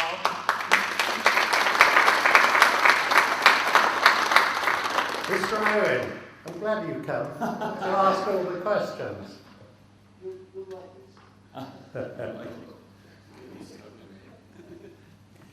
Yeah, thanks very much, Carl. That's very helpful.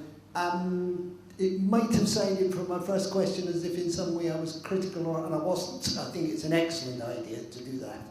And all I was going to say was, we in the room now know the story, and I think it would be good to get the story into the newsletter. Okay. Just to sort of tell people what we've done, because that's a good story, we should tell it. Yeah, thank you, Bob. Anything else? Yes, sir. Oh, sorry. Saw him before you. It's all right, you've got two, Ian. Hi, I'm Mark Curtis. I'm from the Cluskin Historic Vehicle Club. It was interesting what you were saying about apprentices. That was very encouraging. I just was interested, how many females are you seeing interested? Good, it's a good question. We've got more females than you'd get on a normal apprenticeship in this area, in engineering, but the numbers are very small. So out of the 170, we've probably got, I'm going to say, 9. We are actively encouraging. I mean, the HSA operations director is Janice Pitchforth, and so she's really trying to drive it. I'm not trying to be, sexist in here, but it makes a real big difference to have a lady in the group. You ask all the lecturers, it actually works really, really well. And if we could get more women to actually come on the course, we'd love it.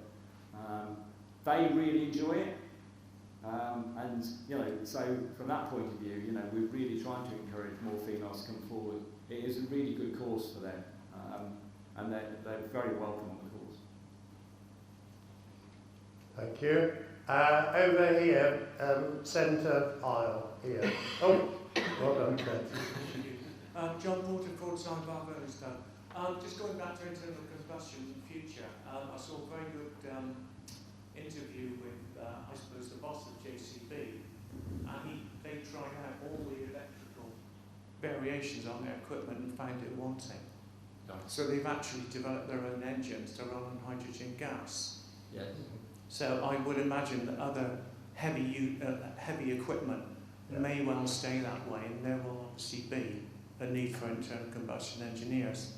So hopefully that will obviously help matters on your side. Yeah.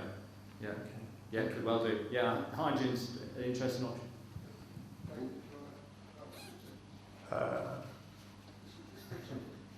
Please get me off. Just wanted, this is picking up on the point that was raised there.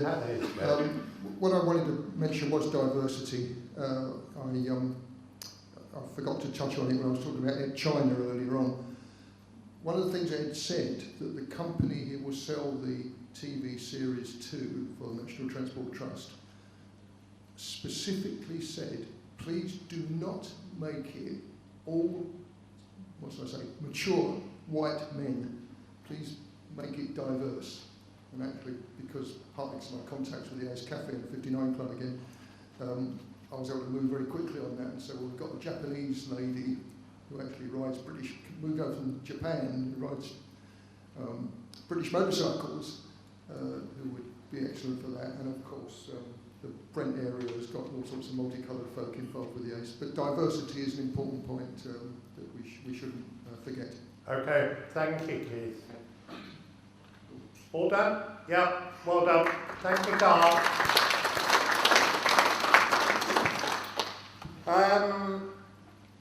We saw him talking finance. We're now going to see him talk research. Paul Chasney. What a build, eh? Here we are again. If I get through, now what time's lunch? I'm just feeling weak at the knees. There we go. Well, when I spoke to you on Zoom a year ago, we were just getting to the point of closing our research for the 2021 National Historic Vehicle Survey. The first results were announced at the Classic Motor Show in November last year, and one of the key pieces of information is what we call our DVLA pie chart. So we're fortunate to have a benefactor who has helped us get a copy of the DVLA information relevant to historic vehicles, that is, anything over 30 years old. So this is pre-1990 and prior vehicles. So what we have is some really good news. There's 1.5 million vehicles, give or take a few, up from just over 1 million vehicles 5 years previously. That's all very good news. There's a balance here, though, to be struck, isn't there, between saying how important and how many there are and not overplaying that hand. And actually, when you analyse the numbers, the historic vehicles, and that's the registered historic vehicles, so those who are involved with agricultural vehicles typically, I apologise, quite a lot are probably not registered. Certainly if you go around to the shows, you'll see a number aren't registered. But of the registered vehicles, historic vehicles represent about 3.4% of those that are on the DVLA database. So it's a pretty small percentage. So when DVLA allocate time to us, you have to put that in perspective.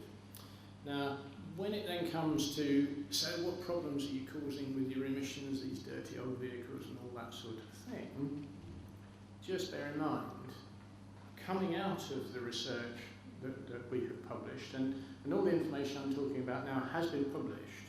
You may have seen it in the newsletter. You can see it in the documents that are available on the website. But overall, the mileage covered is about 0.2% of the mileage covered on UK roads. Okay, some of that mileage is now electric, but the point I want to make sure we all understand is that the contribution that historic vehicles make to any environmental concerns really is very, very small. And I think David will talk about some other initiatives that we have in the future to try and make that even smaller.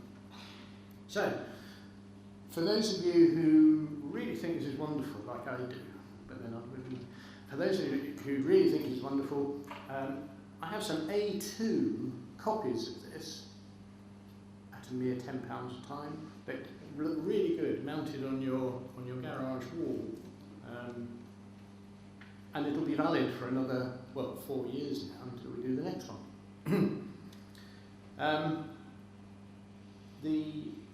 I was very pleased to hear what Keith said about the value of the research. There's no doubt that since we've expanded the scope of our research to cover the behaviours and attitudes of the public, there's definitely been a better buy-in from people around trying to understand just how important this whole sector is. There's some very good stuff, like 18.7 million people in the UK recognise historic vehicles as an important part of our national heritage. That's a useful thing to understand. Some of you will have seen the summary report that was published fairly recently, and that is available. The concern I have is that whilst we've got some very good information about, for argument's sake, 18.7 million people thinking historic vehicles should be maintained in as original state as possible. 16.7 million people think that historic vehicles are an important part of our culture and heritage, coming back to the point that Keith's making. So that's all very positive stuff, but reflecting on the communication points that David referred to, we've published a number of what we've called our fact files. These take an extract of the data that we've collected and publish that information focusing on particular items. So we've got an environmental fact file, one about trade, one about clubs. Just recently, as part of the newsletter, there's a historic vehicles in the UK, which gives a bit more detail about the numbers of vehicles, what they are, where they are, that sort of thing. The one I'd like just to mention, though, and this is where the communication bit is very important, is what we've called our population views. You can find this on the website. Now, the critical bit there is it analyses a number of these questions that we raised to get to the answers of 18.7 million people. It analyses them by age group, and looking at the heritage assets question in particular, there has been an overall decline in the number of UK adults over 18 who see historic vehicles as heritage assets. And that's not good.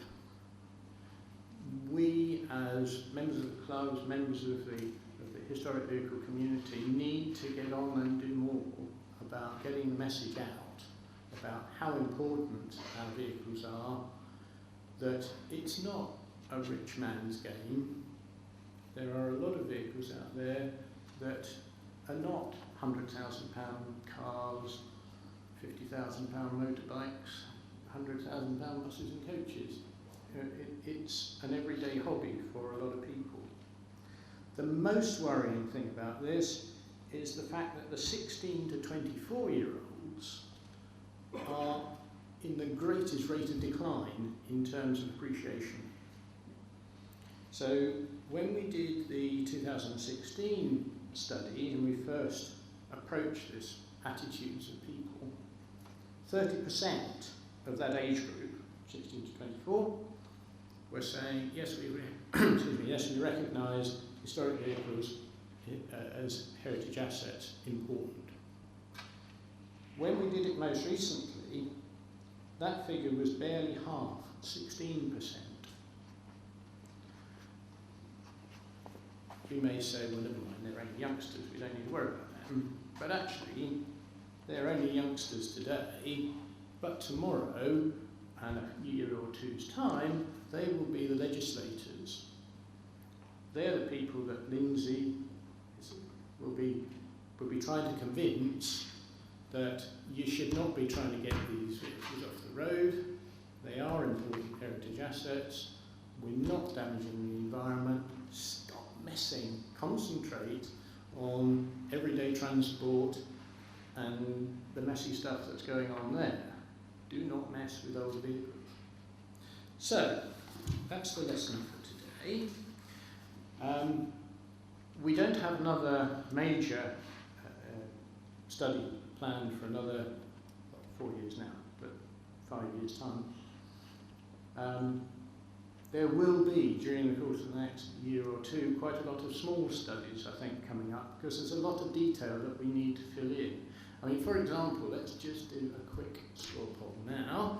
How many clubs have thought what they would do if your members have stripped out the internal combustion engine and put an electric motor in instead? Would you allow them to remain members of your club?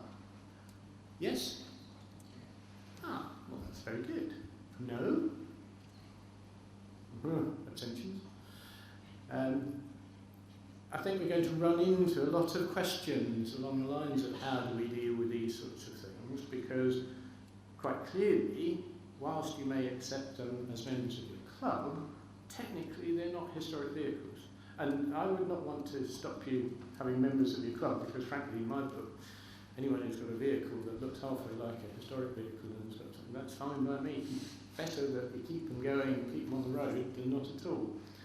But these things will become issues, I think, and we perhaps need to focus on to what extent are we, by allowing this sort of thing, messing with heritage assets.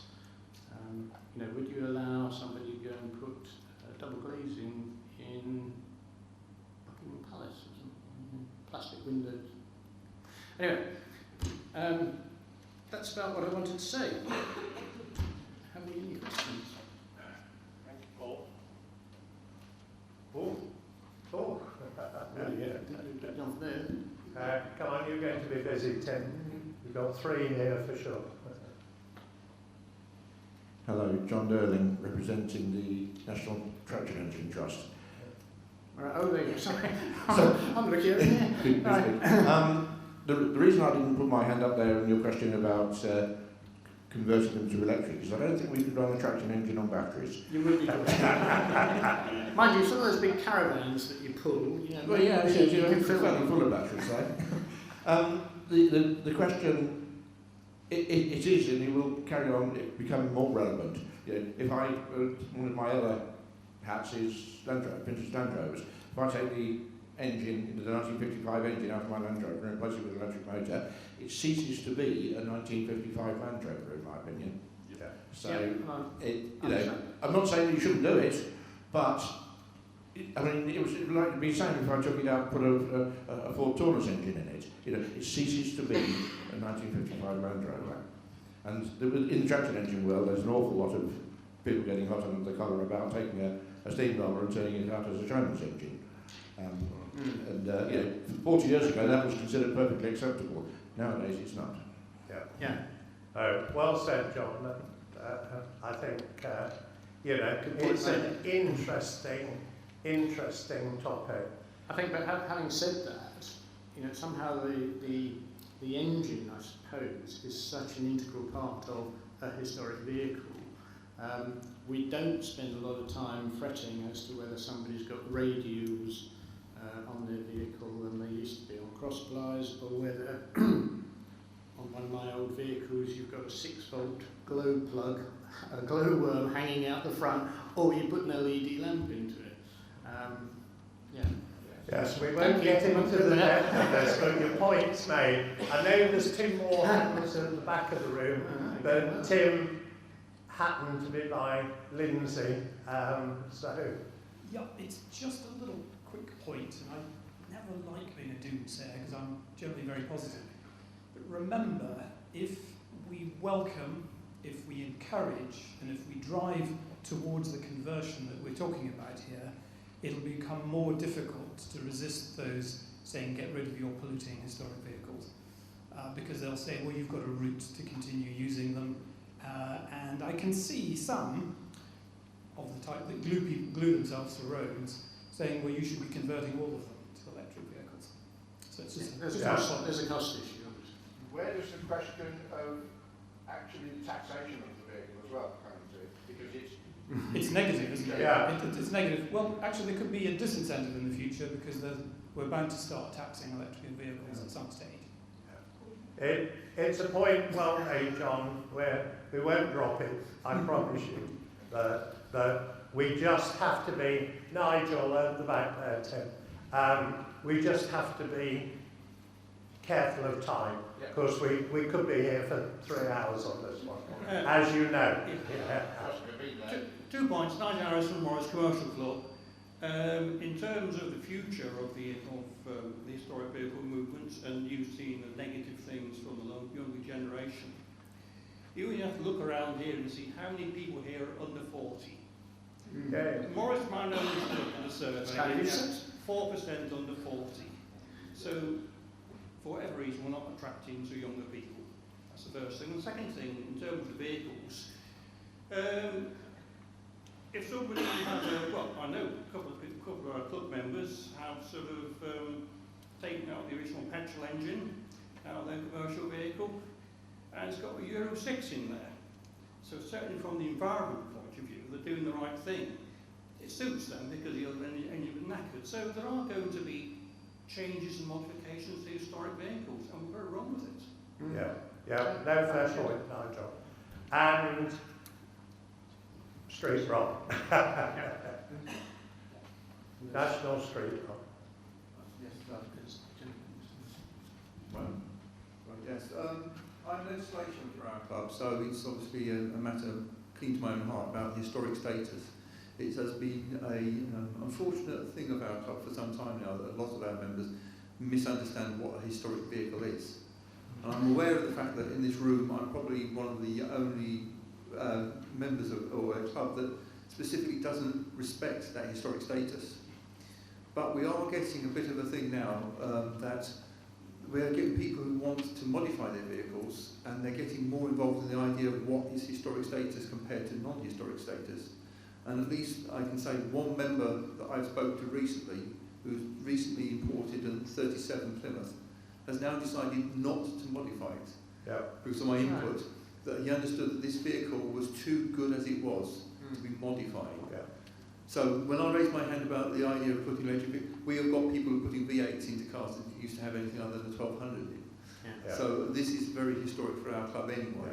But we are beginning to get a crossover, and because of our own involvement with yourselves, beginning to get more younger people as well who are interested in having historic vehicles because they can be part of our scene.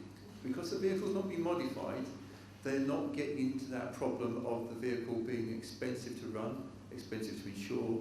Yeah. So our involvement with yourselves is actually beginning to reap rewards there. Although we're not having the same problem as yourselves, in as much as we're finding that our members are getting older. Well, there's the alternative. Yeah, thank you very much. And the gentleman just here, I think. Oh. Yeah, I was just a little cautious. I realise there's an awful lot of tripwires here. But on the other side of the coin, our particular club probably start off with a lot of customisers. There was customisation of our cars before there was a sensible managed parts supply club, which is what came together in the early 80s, but the cars were God-given by their English styling to customisation in the 70s. So, onward movement into electric or something fairly hairy that wasn't the original 1340 and 1500cc engines is a dilemma that I'm seeing within families now, where a car has been made slightly different, and then one group living in one city sort of thinking about dad's old car want to electrify it versus another sitting in another country, another state, wanting to make it as hairy as the local population will tolerate. I think it's going to be a big discussion that's going to run and run the whole thing. Okay. And we should just mention Bob's sitting at the back there, very contemplative about this. Here's a man who's been doing more than most, and a lot more than most, in terms of getting younger people into older vehicles through the loan scheme, which I think has been a great project. Yeah, quickly, Bob, please, because time's moving on. Yep, thanks for that leading, Paul. Bob Wilkinson, I'm here representing the Ford Y&C Model Register, but as Paul said, my other interest, in fact I dare say main interest, over the past few years has been running a classic car loan project, which some members here are actually involved in too. And we actually loan out a classic for a whole year to a younger person. I'll not go too far into that, except to link with your research in terms of the fact of the age group of the people, of the young drivers involved. What we mean by young, over the 5 years, we've touched on about 300 people through the 50 or so drivers who've taken part, with 24 this year. And the average age of those drivers is now in the 30s. The oldest is middle 40s. We've had a couple supported by FBHVC through the apprentices, and kindly Carl's worked with that, around about the 20 mark. But the majority are, let's say, 30 plus.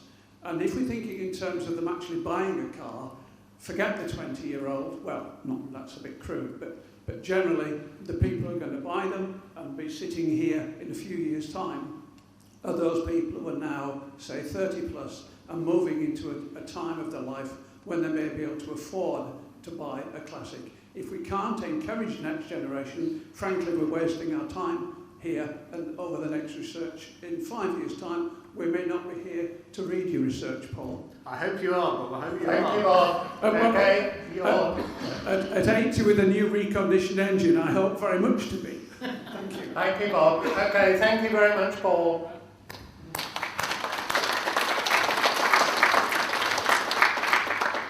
Malcolm Grubb, Events and Technical. Thank you very much, Dan.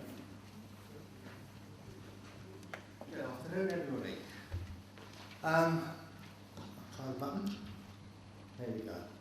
Now, this could all be doom and gloom, but it's not going to be that because we're going to look forward as well as backwards. The UK impact of COVID has been, shall we say, severe. How many of you here organise events for your clubs? Quick show of hands. Good. You're going to understand some of the things I'm about to say then. I organise events in the UK primarily across all three nations in the UK, and it's been very, very difficult to do so in the last year and a half. because we just run an event in Wales, in fact, and we couldn't actually go to Wales, being from England, for a while, to actually do route finding, checking, hotels, all the stuff, all the paperwork you have to do. And I hope that that doesn't become the norm for us. I know if you've read some of my articles in the magazine, events like Le Jog were trying to replan by avoiding Wales and stopping short of Scotland. It's not Le Jog anymore. So, the UK impact has been severe, but we're getting to a new normal now. We are running events, in fact, I think I mentioned it recently, I had 8 events on the same day I was invited to. So certainly we're back with a vengeance, and that's a really good sign. If I look at the international impact, because I have another role other than the Federation, I'm also Chairman of the Events Commission for FIVA, so I work in 74 countries, including the UK, and events are taking place around Europe, all over the place, because Schengen and other things like that allow them to do so. Italy seems to be able to organise anything anywhere. We've just done a world event in Germany. Keith mentioned about the world event for motorcycles in Greece. They've all been very successful, but they've had less Brits taking part because it's more difficult to get there now. Quick mention of Driver Day, because I'm up against the time pressure here. We were, and the 2 people in the audience I'd like to quickly acknowledge, Angela and Madeline sitting at the back there. At very short notice, we were able to run a Driving Day event at Brooklands, literally about a week and a half's notice that we could actually do it. We got 90 cars, 180 odd people there. It was really, really good. And all the people wanted to do was talk to each other, because they hadn't met for so long, and talk about their cars, their restorations and their upgrades that they'd done. It was a really, really good day. Right, moving on to clubs, again at high speed here. David alluded to this earlier on. We thought there could be some severe attrition of clubs because members were going to spend their money elsewhere than with their clubs. I don't know how many clubs each of you belong to. I think I'm about 7, but I'm still a member of all 7 clubs because I'm supporting them. Whether I still go to their events and so forth, I'm struggling to fit them all in. But less attrition of field. We've still got over 500 clubs as members of the Federation. Your support to us allows us to support you. Please keep it up. One of the things we have seen is amalgamation. One of the clubs I work with is a national club in the UK, and they have regions and groups all over the country. Some of them are now struggling to get committee members to keep the thing rolling. So we are finding that one committee is taking over another group under its wing so they can keep the thing going. Again, don't rule out the fact of working and collaborating with other clubs if you can. Last thing, online clubs. Well, this is something that's of interest to me specifically. So I do a lot of work with Motorsport UK, where everything's licensed and you have processes and forms and procedures. Lots of the youngsters just don't get that. They just want to meet up, run an event. In fact, we were in Epping a couple of weeks ago and there were 4 or 5 other sets of cars, motorbikes, and all enjoying Epping. We were the only registered event that was actually there. All of the others were upsetting the locals, potentially, and that backfires on the historic vehicle movement as a whole. So it's something to keep in mind. I'm not sure there's much we can do about it, but that's where the market seems to be moving. I think there's one online club with something like 40,000 members now. And you don't pay to join, you can join when you want and leave when you want. So again, no bureaucracy as far as they're concerned. On the membership level of the individuals, we've still got all the individuals out there, they've still got their historic vehicles, so they're not going away. We found, certainly with Brooklands and other clubs I'm involved in, that the loyalty has been astounding. Even though there's nothing for them to come and see or do, they wanted to keep their membership current and spend the money to support them. So that's good. Now I've picked up the last point here, which has come up already a few times, attracting new, younger members of both sexes. The ladies and the girls, they're out there, and the ones that I've come across who've got engaged with the classic vehicle, historic vehicle scene, have been superb, really, really keen, and not worried about getting their hands greasy or dirty, wondering about their fingernails. They actually want to get involved. And hearing that we've got so many now coming forward on the apprenticeship scheme is really, really good news. Okay. Museums, let's just scroll up mine. Yeah, again, I'm going to focus on Brooklands here because I know it well, very well actually. The leader of Brooklands, Tammy, whose name has come up a few times today, doesn't know much, if anything. She admits this openly about classic vehicles, historic things like that, but she's a very, very good fundraiser. And she's done an astounding job for Brooklands to get the money in when the people haven't turned up, obviously. No footfall, no income, but you've still got all the costs to maintain the site, keep everything tidy, even cutting grass. So that is absolutely important. And I just urge all of you to think about museums. If you're running events, can you include a museum in your event at the start or the finish, or maybe a coffee stop, just to let them see people are interested in trying to support. On the technical side, I think this has already been explained very, very well, but I just want to record how important it is what Carl and David have done here with the apprenticeship scheme. It's groundbreaking, and it's, I think, critical to how we move forward.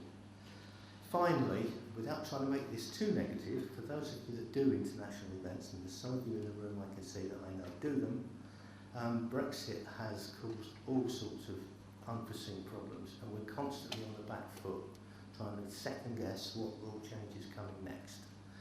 I've had very, very good information from some people in France who run big events in France, and Brits are the key members that make the event viable. They're not coming now because we can't guarantee to get through customs. We can't guarantee that we'll get there on time. So that's actually having quite a problem. You can do it if you go through a carnet scheme. It's not cheap, but it's viable for some people. If you own the vehicle and you can prove you own it and you drive it, you can go as a tourist, as long as you're not there for more than 90 days at a time. Last thing, this only came up to me in the last 2 weeks, again talking to somebody with a motorbike. He takes the bike to Montclair every year for an event in Paris, and he doesn't know how he's going to get it there. He normally puts it in the back of his van, sleeps in the van when he's over there, and then drives home afterwards, pre-Brexit. But we've come up with this thing called an INF 85. I don't know if any others of you have come across it, but it's a form that works through the government website to the DVLA, and you get a dummy number plate. By a dummy number plate, it's a Q plate that you can then attach to a vehicle, or just, it's a way of identifying the vehicle, and then it appears on the V5 document. You can have a V5 document which shows you own the vehicle. So that is something fairly new that that may have a place as we go forward. David, I think I'll stop at that point if that's okay, because we want to thank you very much. Short. That last one's really useful point, actually. Sorry? Is it? Yeah, so work on that. Any questions to Malcolm, gentleman over there?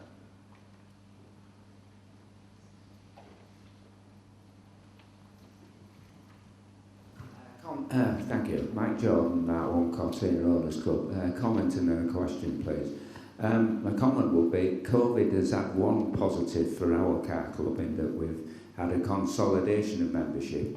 Because they've all been sat at home, bored out of school, they've all been getting on with the cars and projects that we've been putting off doing for years. And our sales in the UK practically doubled for a year and a half. They're still you know, the impetus is still there. One of the problems that we're having as a consequence of Brexit, though, is we've had to stop supplying to Europe. Anywhere outside Europe, we're fine with, because all the European countries have different VAT rates, and we're having to register for ISOSC. And I would like, if possible, some sort of comment, and is the FBHVC looking at this? Because we're not the only club that must be suffering with this, because we're all volunteers, we've no paid staff, and we do about £250,000 pounds worth of sales a year from a large unit in Whitley Bay, but we cannot do European at the moment. Thank you. Yeah, I think, the answer is yes, we are looking. Trouble is, it's just a constantly moving target, and that's one of the biggest challenges, but rest assured, we will keep on top of that. Yeah, I think I'll just add to that, we have worked very hard, David and I, to try and get definitive documents that we can refer to from the couple of chambers of commerce, as you say, and they've refused to do so, even though we were going to pay them to do so. Yeah, it's a nightmare, and it's not just historic vehicles. We have a business importing riding gloves into the UK, and actually we're experiencing exactly the same problems. So we're aware of the problem. Okay. Thank you. All done? Well done. Thank you. Thank you. Okay. Getting towards the end. Now, Tim told Emma yesterday he was going to start this session with something exciting, but he's going to let us down. I'll let him explain. I said everybody wants to come and hear about IT, so I was going to make it start with a bang and have some party poppers, but I couldn't find any.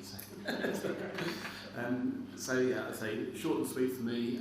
Obviously the big thing over the last 18 months has been the continuation of online meetings, primarily through Zoom. We've been having all our board meetings, which is obviously going to be a continuation of what we're doing, because a mixture of face-to-face and virtual meetings seems to be a good way forward for us. Obviously the streaming of this event as well is a the next step along for allowing all these people that can't travel around to get in.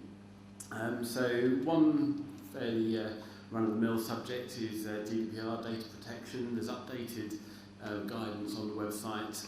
Obviously, post-Brexit, it still applies. Britain was a big contributor to pushing that legislation through, so you need to keep on top of it. I would say that it's calmed down a bit. There's less hysteria on the subject, but good data management processes still apply, so do keep an eye on that one. So day to day we've been providing a little bit of help and advice for clubs running their own websites and trying to bring things up to date, so do feel free to get in touch if there's anything we can give you pointers on there, anything from an update to a longer term strategy we'd be happy to talk to you about. So in terms of the FBHPC website, there's been a few major initiatives this year. One of them is the new museums feature. Obviously I won't steal too much thunder on that subject, but there's a whole new area on the site there. Another one is the enhanced trade supporters feature. So those of you that are running businesses, there's now some really good opportunities for promoting online, building more content, and so on and so forth. So the enhanced offering there is well worth considering. Probably the biggest success online from what I was handling was the Drive It Day website. Obviously we've covered the donations and the money that was raised for Childline, but the website we built took around 2,000 orders, took about £30,000 worth of money, pretty much trouble free, wasn't it? Yeah, so no, it was a success. Going back to the main website, the audience just keeps on building. So the news feed, we talked earlier about trying to circulate FBHPC news online, very much support that. We're currently getting between 15 and 20,000 visitors a month now on the website, which is obviously fantastic. It helps build that momentum up and the exposure and so on and so forth. So that's a very good step forward. 2 points that we're going to be working on in the near future. One of them is with the new Drive It Day plate sales. That's going to be a little bit more automated with trendy designs that do the fulfilment. We're going to try and make that a really streamlined affair, so hopefully there'll be nothing much for us to do in terms of turning the handle on that. And then lastly, the next initiative is going to be being able to take renewals and subscriptions joining up FBHPC online, so you'll be able to pay online and make that a little bit of a slicker operation. I was hoping that might have been in place for today, but it's, as with all these things, it's taking a little bit longer than hoped, but that should be available very shortly. So the last thing, back to the statement I made earlier, please feel free to circulate the information that we're providing online. If you can provide links back to the FBHPC website, whether that's generally to the homepage or to a specific news item or any other element of the site, it's very much appreciated. It helps our search engine position our online authority on the subject, and effectively each link back is a vote of confidence, helps us basically sort of be taken seriously in some of the statistics that you see up there on the website. So yeah, please keep that up. Do link back your own website to us as well. That's very much appreciated too. Yeah. Fairly painless. Very succinct. Any questions to Tim? Ian, gentleman over there. I haven't got a microphone to run around with. Oh no, who have you left in charge of your microphone? Oh, Paul. Yes, sir. Yes, Martin Rogers from the Morris Register. Yes, Morris. I'm only quite new in post and obviously trying to get the message out there from the Federation. But I do have a problem with regards to some of the information about how I can pick it off your site and put it in its entirety in our magazine. If it's a newsletter, it's great, I can cut and paste, but I can't do that in the magazines. And there's a lot of information, particularly you've got a picture on fuels where E5 petrol is still available at certain group stations. Yes. And I want to put that picture in the magazine, but it's impossible other than copying it as in on a scanner and then put it into Word, and then I can put it in our magazine. So great question. Can you come and talk to Tim? In 5 minutes' time, and he'll help you. But that brilliant question, and we want to do more of that. So well done. Thank you, Martin. Yes, sir.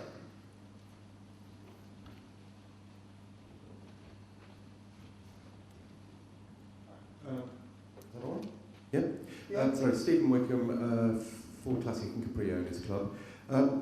I'm doing this under the GDPR, really. I'll ask you rather than Ian. I was noticing during the lockdowns that we were having problems with Ford and dumping things on them for dating letters when it wasn't appropriate for us to write them.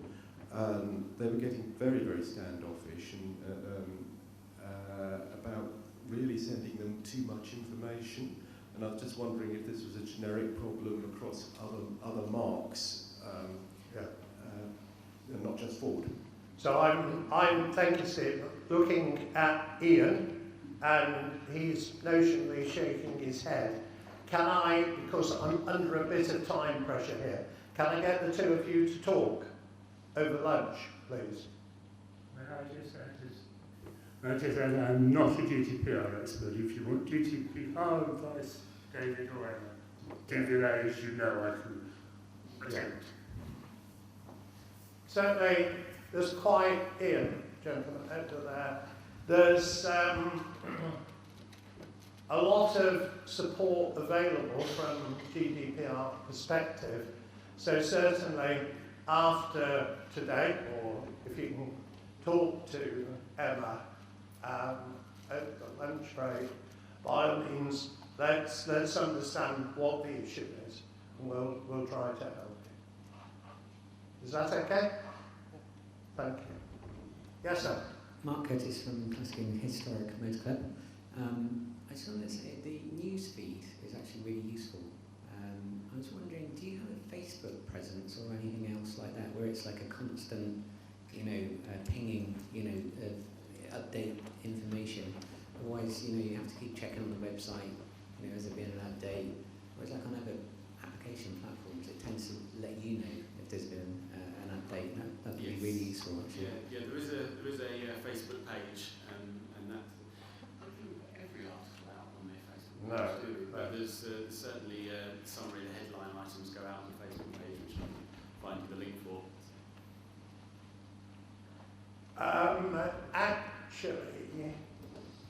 Chris, can you just flick back through slides, please, to the Wayne Scott slide? One forward, back one. No, you're almost there. Sorry? Yes, I know what's on there. That one, the answer to your question is that email address there, which is the email address of Wayne. If you're looking for support from a social media perspective, Wayne is the person to talk to.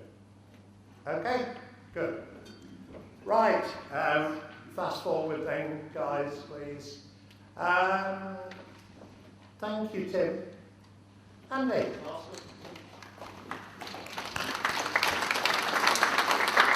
I was a little worried being put on last, particularly behind IT, but there we go. I've had a really interesting 12 months, actually, because COVID's really played into my hands, because most clubs have had more committee meetings on Zoom than ever before. They've had better committee attendance, and they've been looking for things to talk about, so archives naturally came up. So I've been bombarded with various questions and given a lot of help to how to use the checklist, etc. So it's all worked very, very well. It's also meant I could join some of those committee meetings, which has been great. So I haven't had to dash around the country to meetings. I could just log in for 40 minutes or an hour to a conversation, give a few pointers and move away again. So it's gone extremely well. And a lot of clubs now are on the roll with trying to plan what to do with their archives, which is fantastic. Sadly, as is always the case, I had a couple of clubs who've decided that having lifted that stone and looked at the problem, it's far too big for them, and they put the stone back down and decided they're going to leave it for future generations to sort out, which really I feel is a cop-out. And I've tried everything with them, but they just won't move forward. But that's life. You can't win all the battles. The biggest question I've been asked by most clubs is, how do we handle this sensitively so that we don't really upset the archivist or the model specialist and have them walk out on us?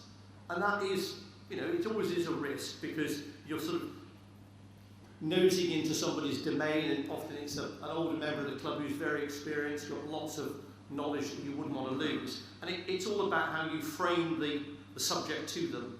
And you've got to do it in a very inclusive, open way.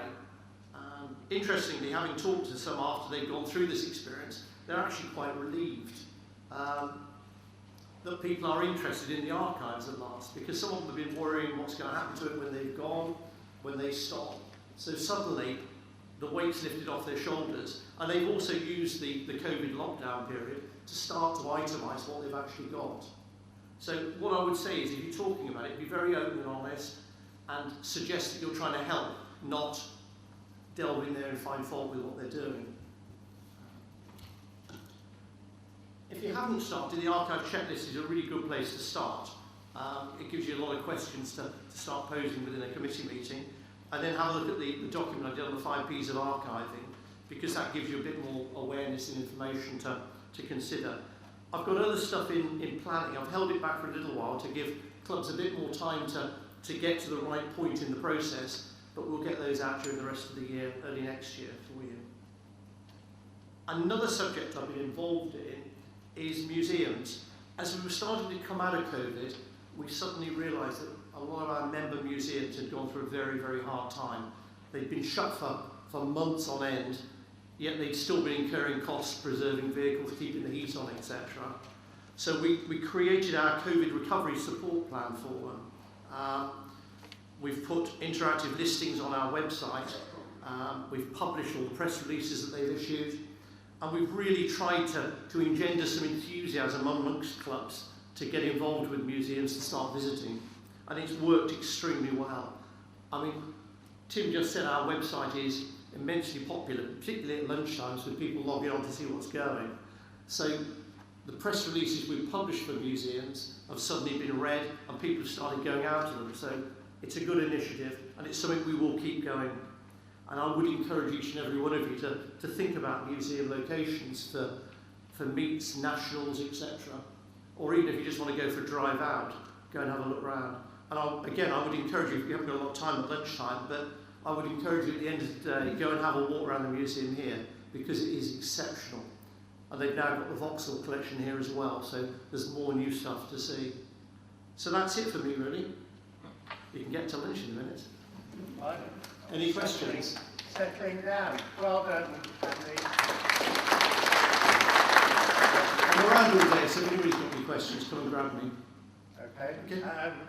So I think just one thought that I had, and there are copies of the Archiving Essential Guide actually on the reception desk that you came to when you got here first of all. So there's the DVLA one there and the Archivic one. There's also a fuels one coming later today, so we don't steal Nigel's thunder in making the presentation. So there are hard copies of that document if you'd like them. Well done, thanks Andy.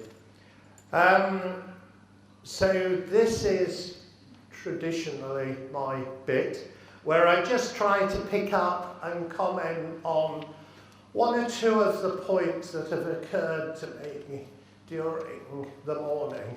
This is very much a blank sheet of paper that I've got no idea what I'm going to talk about until we reach this point of the day. And I think I've just got 3 or 4 points on here. Firstly, picking up on Andy's point, actually, about museums. As many of you know who come to the NEC in November, the Federation has the Federation Village, and we have quite a variety of things that we promote as a result of that. There will be a pop-up museum on the Federation Village this year. My board don't know about that, but it's something that we've just concluded, but not yet announced. So we are serious about helping museums go forward. There was early reference to secretarial support, and there's been one round of applause for Emma. I spare her blushes, but Emma has done a brilliant job in the last 15 months. You know, we've had to increase the hours she works by an average of 50% since March last year. And Emma has very willingly worked those extra hours. I was quite determined we weren't going to let our service level drop as a result of COVID. And because of Emma's commitment, we've achieved that. So thank you, Emma. Well done. Okay.